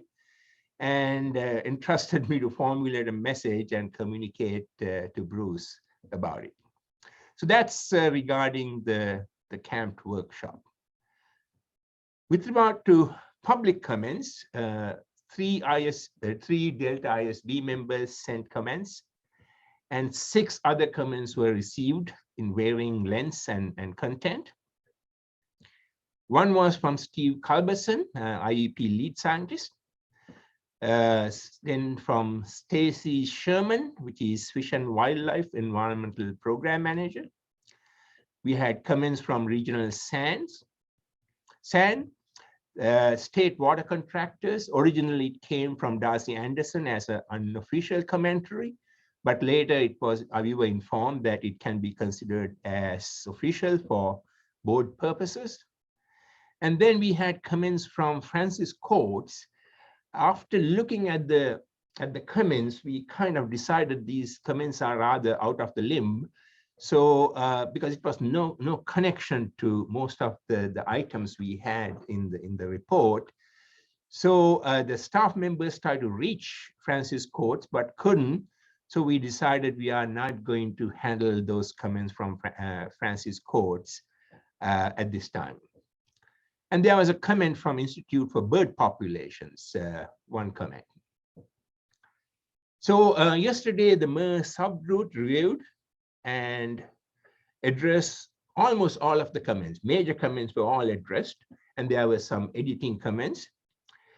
So therefore, we kind of think that we have made those changes, or at least decided to make those changes that we would like to proceed with getting a vote about this, at least for the content of the report.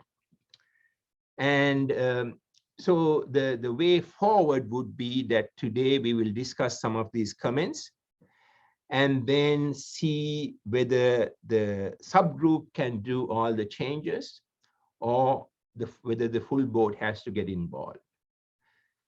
So just to give a little bit of idea about the substantive comments.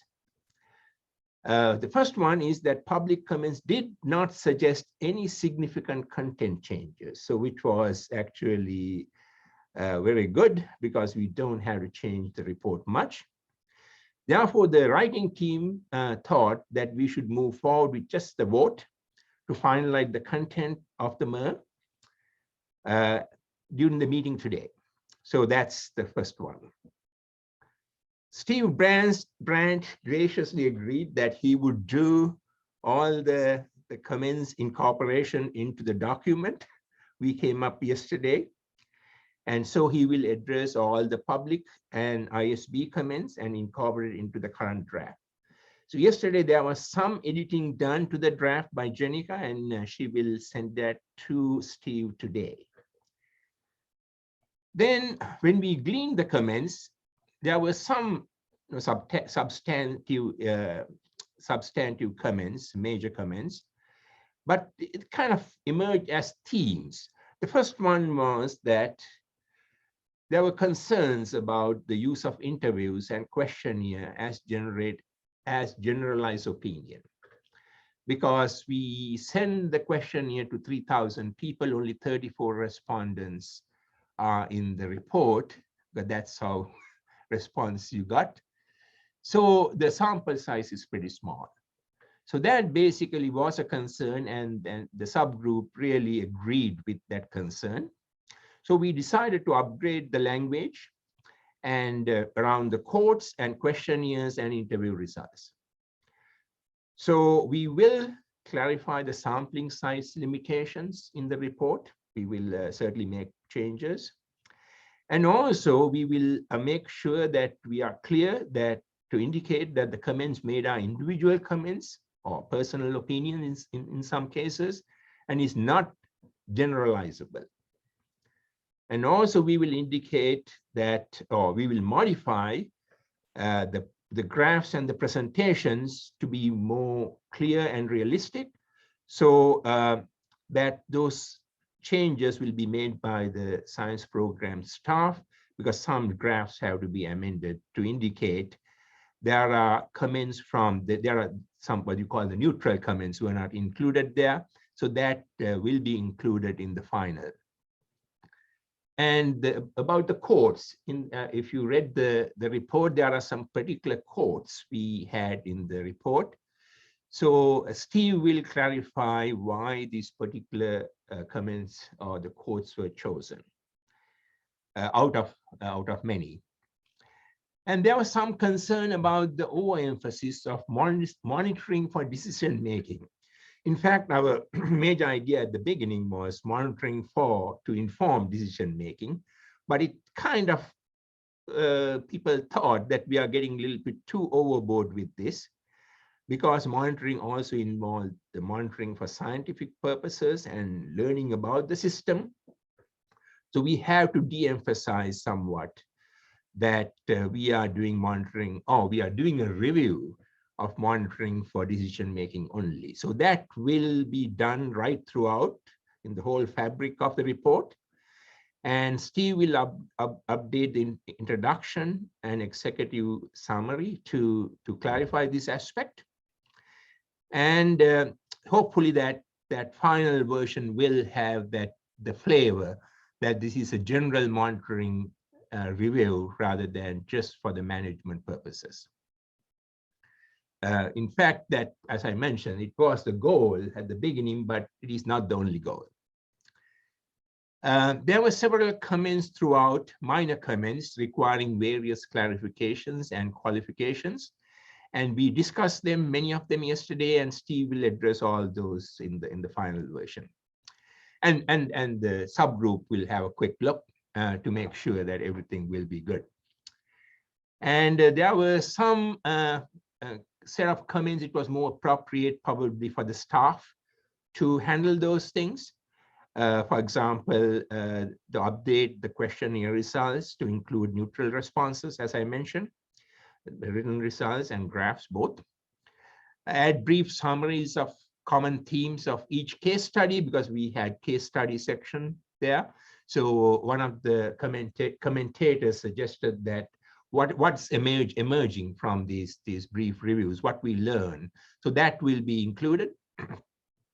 And also the science tracker will be a possible upgrade to the system. It's a continuous upgrading because science tracker will be live. So it will be always being upgraded as time goes on, so that we will have a short section on that.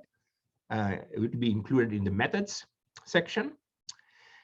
There were some items, very few items, required some clarifications of wording and words. For example, effluent recapture.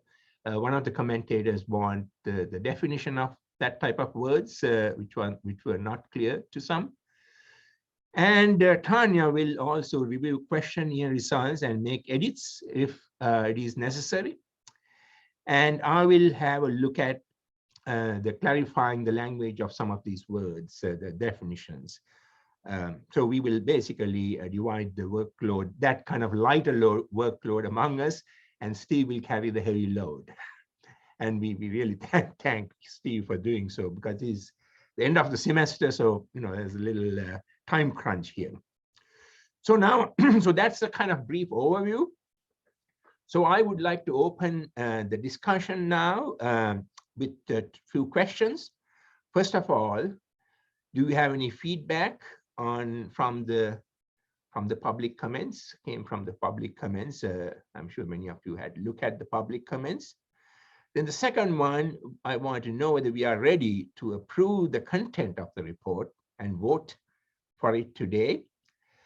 And any edits, especially with no content change, can be done by the subgroup, and we'll address them with the staff to format for publication. So that means the revised draft in that case will not go back to the board for full ISB approval, because once you do that for the content today, that will be the case. Or the next question is, would you like to have another revision before we finalize in the content, or finalizing the report and voting? So these are the questions up for the board today. So any feedback stemming from public comments?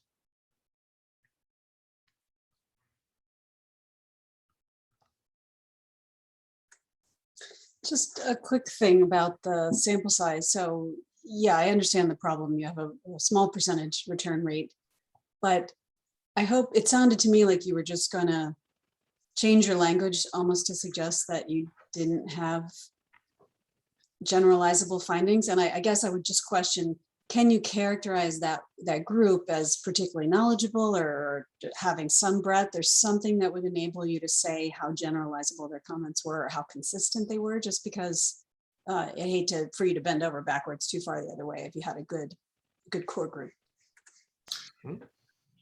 Yeah, let me try and Well, one thing I would say to that is we do have some consistency in some of the findings between the interviews and the questionnaires. And so where we can kind of triangulate some of those responses, Lisa, yes. We didn't do any sort of kind of formal analysis of the people who did respond to the questionnaires in terms of their representativeness of the full population of people who could have responded, but they certainly are people who are in the know, and same with our interviewees. And so, yeah, I think we can acknowledge this is still, it's not a representative sample of this population of people who would be in the know, but they are still experts in the topical area and can inform that. yeah, I think some of those kinds of things are really rather subtle changes. For example, rather than saying, 62.4% of the respondents thought this, and we do say X percent, we would say the majority of them, parenthetically 62.4%, but the terminology would be more, a little more not explicit, in terms of the numbers. And so that's just a wording in that. The other thing had to do with some quotes. And there was some confusion about when we used a quote, was it something that we as a full board are adopting that quote as our opinion versus this is a quote that represents what one person or many people thought. So just a clarification of what the intent of the quotes were, in terms of our adoption of those quotes, or are they representative of the questionnaire? That's just a clarification. The only real change, Sorry, go ahead. I was just going to say, the only real change in content whatsoever is the mathematics, and that's when you get a questionnaire that said, are you for this or against it, or are you neutral? And the mathematics was done before by withdrawing the neutral, and we've decided to include the neutral. For example, if you had 50% for it, 25 against, and 25 neutral, if you withdraw the neutral, then the numbers are 75% are for it. If you keep the neutral in it, then it's 50% of the respondents thought this, but only 25% thought the opposite. So we're just going to clarify that. So one of the comments was that when we include a quote, is this person qualified or sufficiently knowledgeable to make that quote? So that was a question came up from few commentators. So that we have to kind of thread carefully.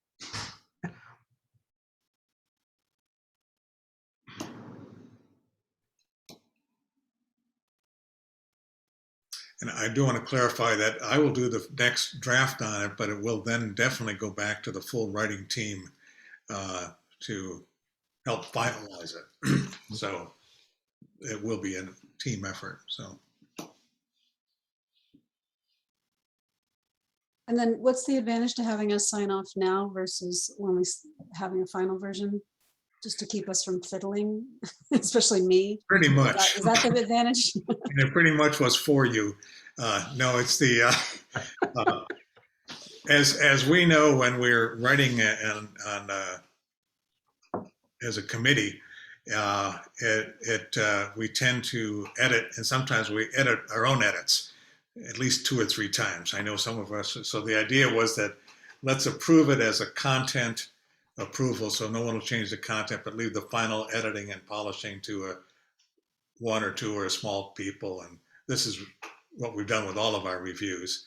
And you've all had a chance to put in it. And you know, the comments and edits you put in, and unless they're incorrect or misleading, would be adopted. So I know that you commented, and so did Bob and others, and Jay, and those would be already incorporated into it. It wouldn't. So you've had your chance, and that gets it as soon as it's done. Then it goes directly to production, and it's out. Otherwise, we bring it back to the full board to re-edit, and then you can re-edit again and again and again until it's finally. Yeah, that wasn't my intent. I was just trying to understand. So there's a streamlining here. Okay, okay. Yeah. Yeah, I was being facetious. I really don't want to spend time wordsmithing. So, okay, well, I'll just say to that end, I didn't see anything in the recommendations or, substance of the report that I have any problem. I'm ready to approve that. That looks fine to me. You'll notice almost all my edits just had to do with clarifying, presentation. And all of them will be very carefully considered and incorporated by Steve. We discussed them, many of them. Finally, there were too many. Finally, we kind of got very tired. But it was very useful. Yeah, I'm just joking, as you know.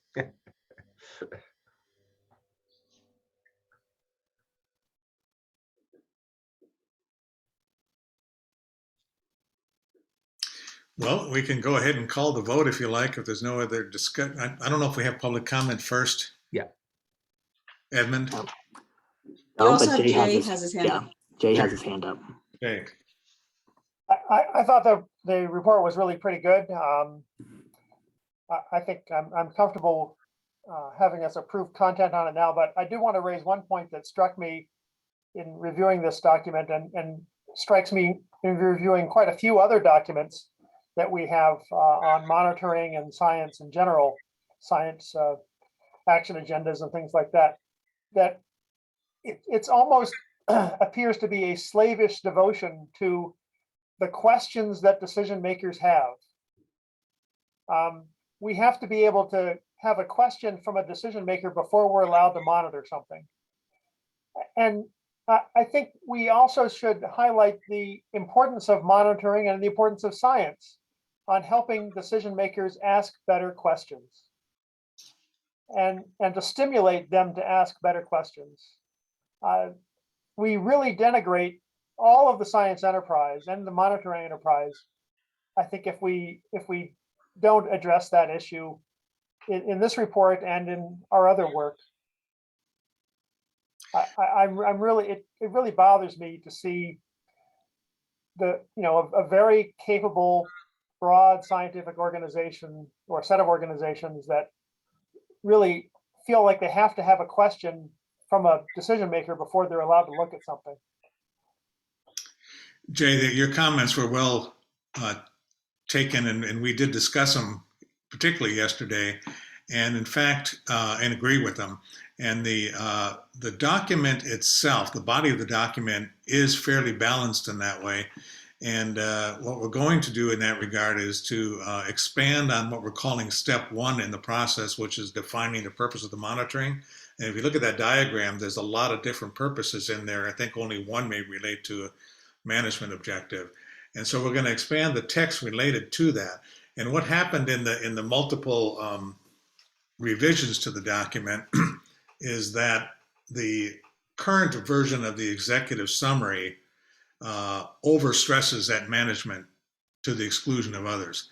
So we're going to recreate that executive summary to more reflect what's in the body of the text, which should address that question. Oh, thanks, Al. That's fine. I just wanted to raise the issue because I think it's of more general importance than just this document. Yeah, and to that point, Jay, I think one of the reasons why that kind of management question got emphasized a lot was it was one of the kind of the driving questions of to what extent, is the monitoring enterprise somehow I was on mute. So one of the driving questions was to what extent is it addressing management needs? So I think we were trying to make a strong point that according to all the evidence that we pulled together, that is a big gap. So, but yeah, absolutely, your point was very well taken. I think I'm preaching to the choir here, certainly of the board members, but I do worry about staff in the science organizations themselves and the culture of science that Mhm. has to be asked a question before they're allowed to give an answer. Yeah. One thing we really discussed this issue. One thing we didn't discuss was that stimulating the managers to ask questions. And I don't know how should it be incorporated. That probably some guidance might be useful.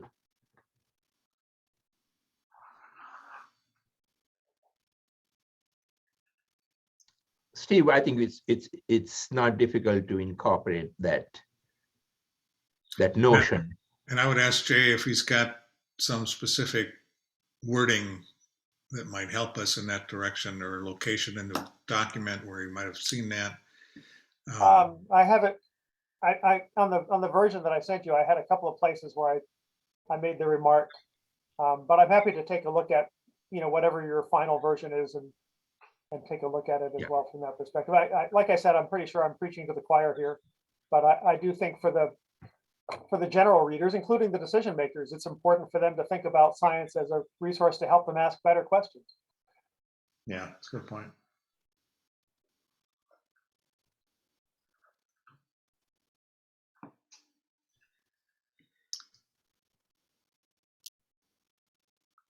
Okay, I think we can go ahead and call for, I don't think we need to do a formal roll call vote. I think we can just, by a show of hands, are people ready to adopt the content of the MER and as is, and assign the writing team to finalize the editing? Steve, I'm sorry, we do need a motion and a vote if we're going to submit it to the council after you guys edit. I so move. So a second? A second. A second. Okay. Roll call vote. Jay? Aye. Steve is aye. Joe? Aye. Bob? Yes. Tanya? Yes. Diane? Yes. Virginia? Yes. Tom? Aye. Lisa? Yes. Okay. Let the record show is unanimous. Joe, you have anything else to discuss before we move on to a public comment? No, that's good, and thank you for everybody for contributing. Okay, any public comments on this, Edmund? Yes, and just for the record, we did a public comment check before we took a vote. Yeah, so I just wanted to reflect that on the record, but there's no public comments on the monitoring enterprise review. Okay, move on to item 10, which is preparation for upcoming meetings. Our next meeting is December 10th. It'll be virtual, and some of the things on it, it'll be more of roughly a little over, I think we have it about scheduled for about 4 hours now, maybe 4 to 5 hours. But we'll have a regular kind of a meeting with a council report, a Delta lead scientist report. We will get a progress report on water supply reliability. That's the time we'll also be able to discuss the science action agenda. So you should, prior to that meeting, you'll get a copy, hopefully, of the science action agenda when it's released, and also a copy of our review of the science action agenda 4 years ago. So you can kind of see what the nature of that review is about. We'll set aside a significant amount of time to talk about the progress on our future reviews, those things we're talking about now. The next meeting after that is January 13th and 14th. That's intended to be a face-to-face meeting. We will, at that stage, hopefully be in a position to have a content approval of the water supply reliability We'll also be able to finalize our and approve our response to the science action agenda by then. It won't be due till sometime later in January. We want to hold a field trip. And I think what I'm thinking about now, although I haven't talked to leadership about this, is to have some significant time to follow up on Bob's group's recommendation and try and set the stage for what the Delta is and who it is and who's working there, and how we actually set that up is something we'll be working on.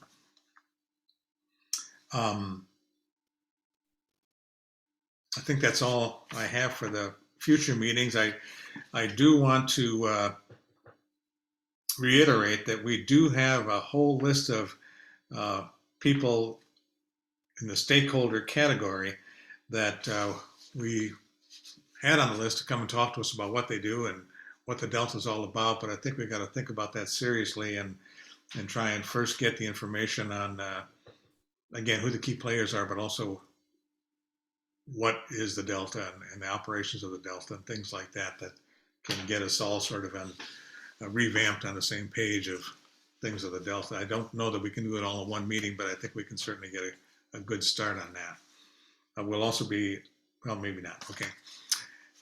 Any questions on the,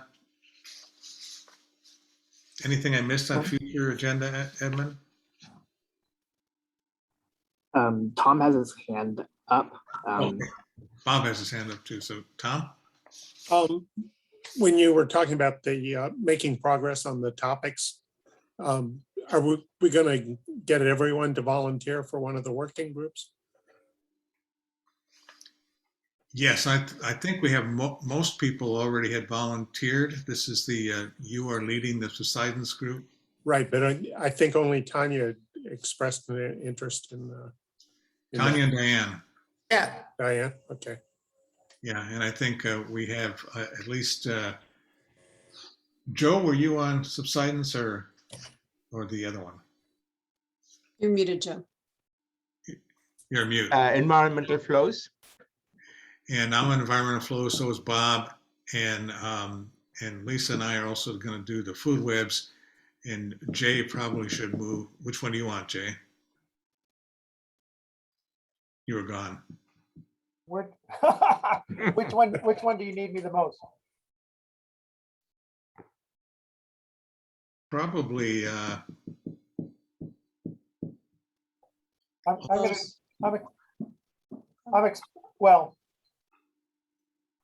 We can talk about that. Okay. And Tom, I sent you an email. I would be interested in being on subsidence if economic issues are coming up. And so maybe Tanya can pull me in as needed. How about that? But later in the process. No, the carbon sequestration is a big part of it. And so I think an economic aspect is really important.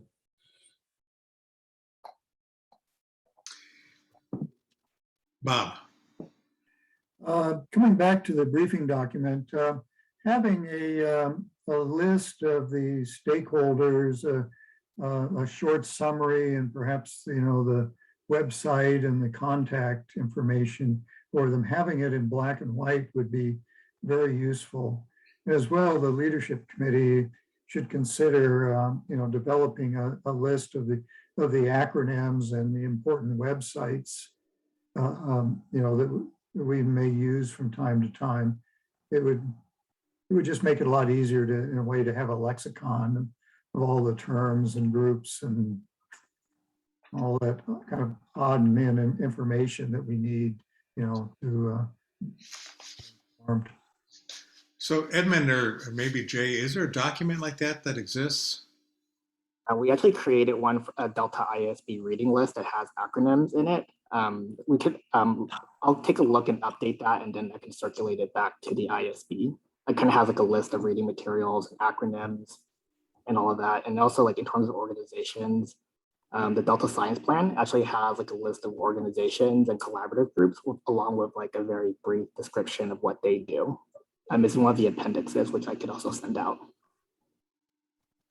Well, that would be great, Edmund. Okay, Lisa.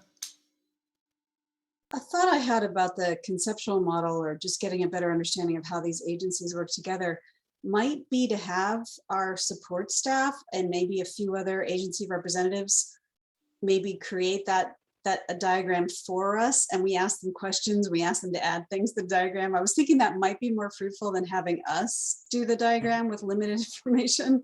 That maybe that would be one way we could get good progress in a short period of time. There is a, and maybe Tanya knows more about this because your colleague developed it. I want to say these spaghetti diagrams of how different agencies work together, because we're talking about science governance. Yeah, there's a network map that was done several years ago of kind of the different science governance venues and the different organizations that are involved in those. It needs to be updated, but I could dig around and see if there's something useful off the shelf that I could share there. Yeah, great. That'd be useful. I'm sorry. Virginia. Maybe Lauren should go first because I think she's addressing that question. Okay, Lauren. Yeah, I was just going to say we have also in the Delta Science Plan one of those diagrams that you were just talking to Tanya about. So we could share that as well. It actually shows the relationships among those same collaborative groups that Edmund just mentioned. So that's, I think it might be part of that same Yeah, index. I think it's from the same Yeah. effort.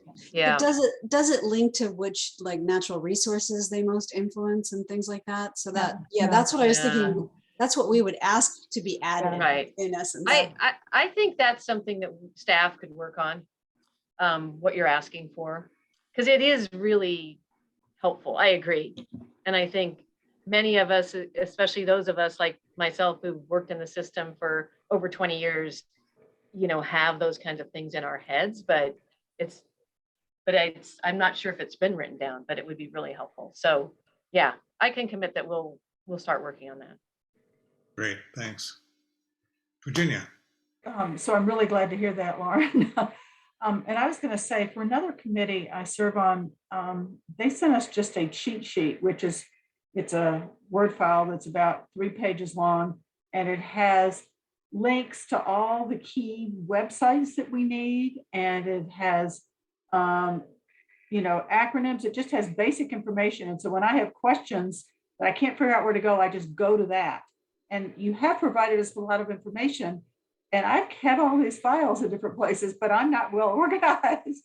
And it would help us a lot if you could just give us one file that kind of tells us where to go to different places. Thank you.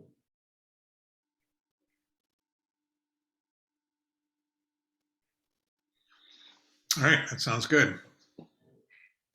Anything else on that? Future meetings? Any public comment, Edmund? Yes, for future meetings, there was one from Deirdre. Deirdre, I've given you permission to unmute your microphone for your public comment. Please state your name and affiliation.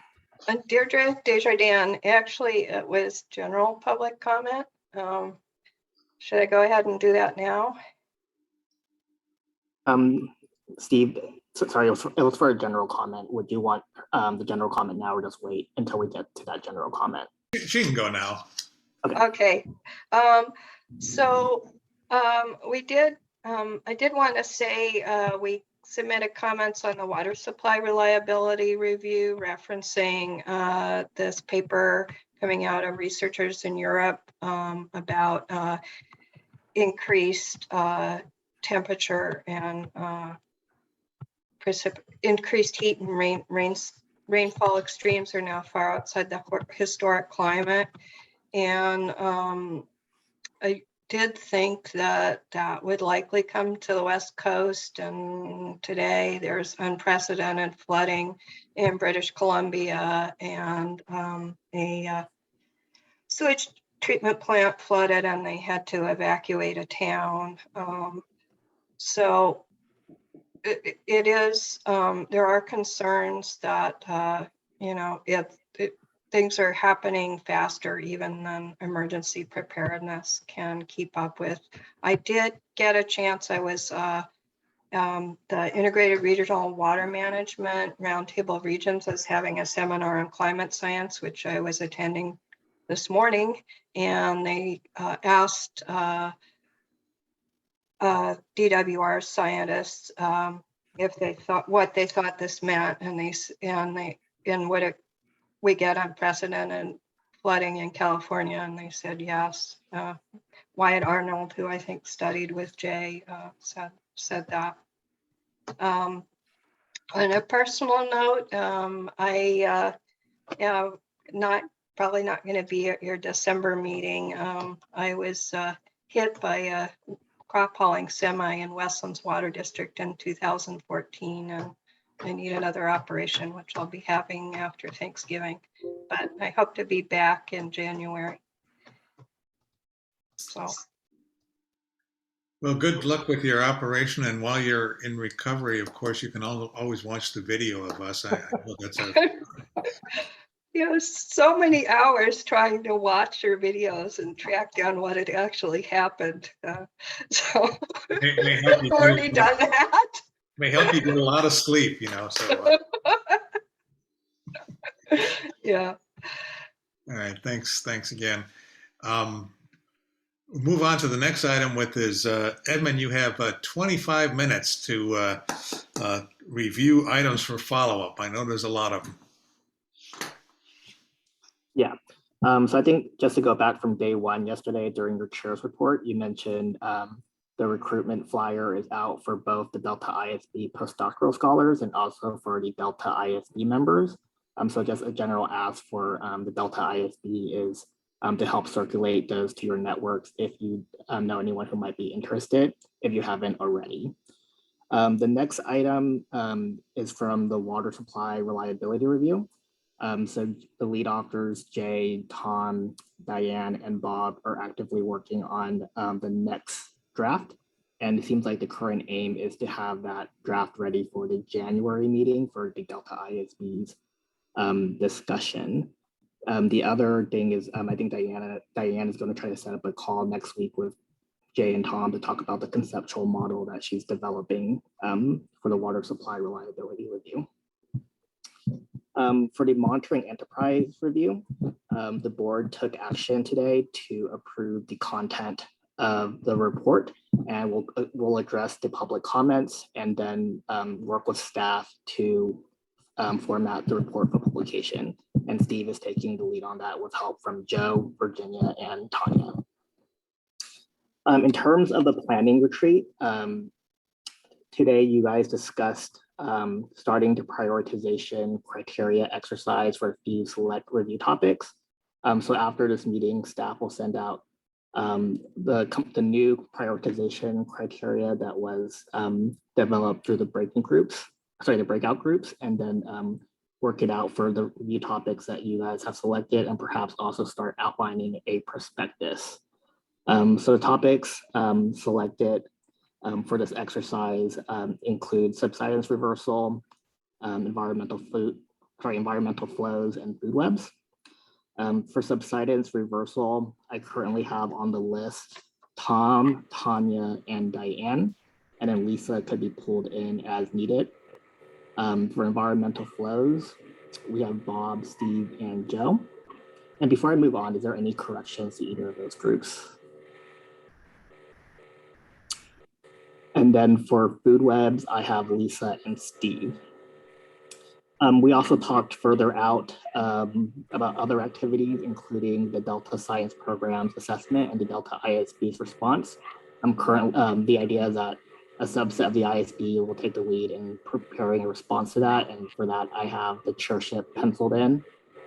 And then there was interest to revisit the science needs assessment, which has kind of been on hiatus for a few months. There was interest for Lisa and Tanya to join in. We currently do have Tom, Steve, and Jay working on that. So we'll have to do some reorganization of that staff briefing group, which will coordinate offline.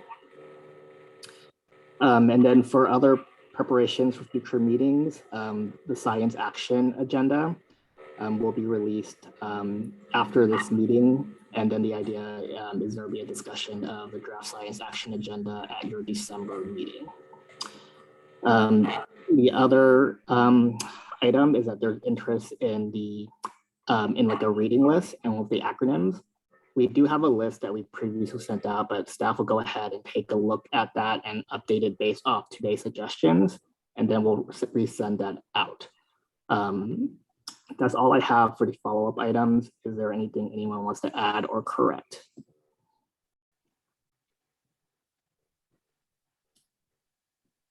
Diane? So I don't know if this is a follow-up, but I thought we also decided to work with the Delta Science Council on a HAPS workshop as that was evolving, so that we've taken that topic off the list of formal reviews that would be done by the Delta ISB. Yes, I'll put that onto our list. Sorry for missing that.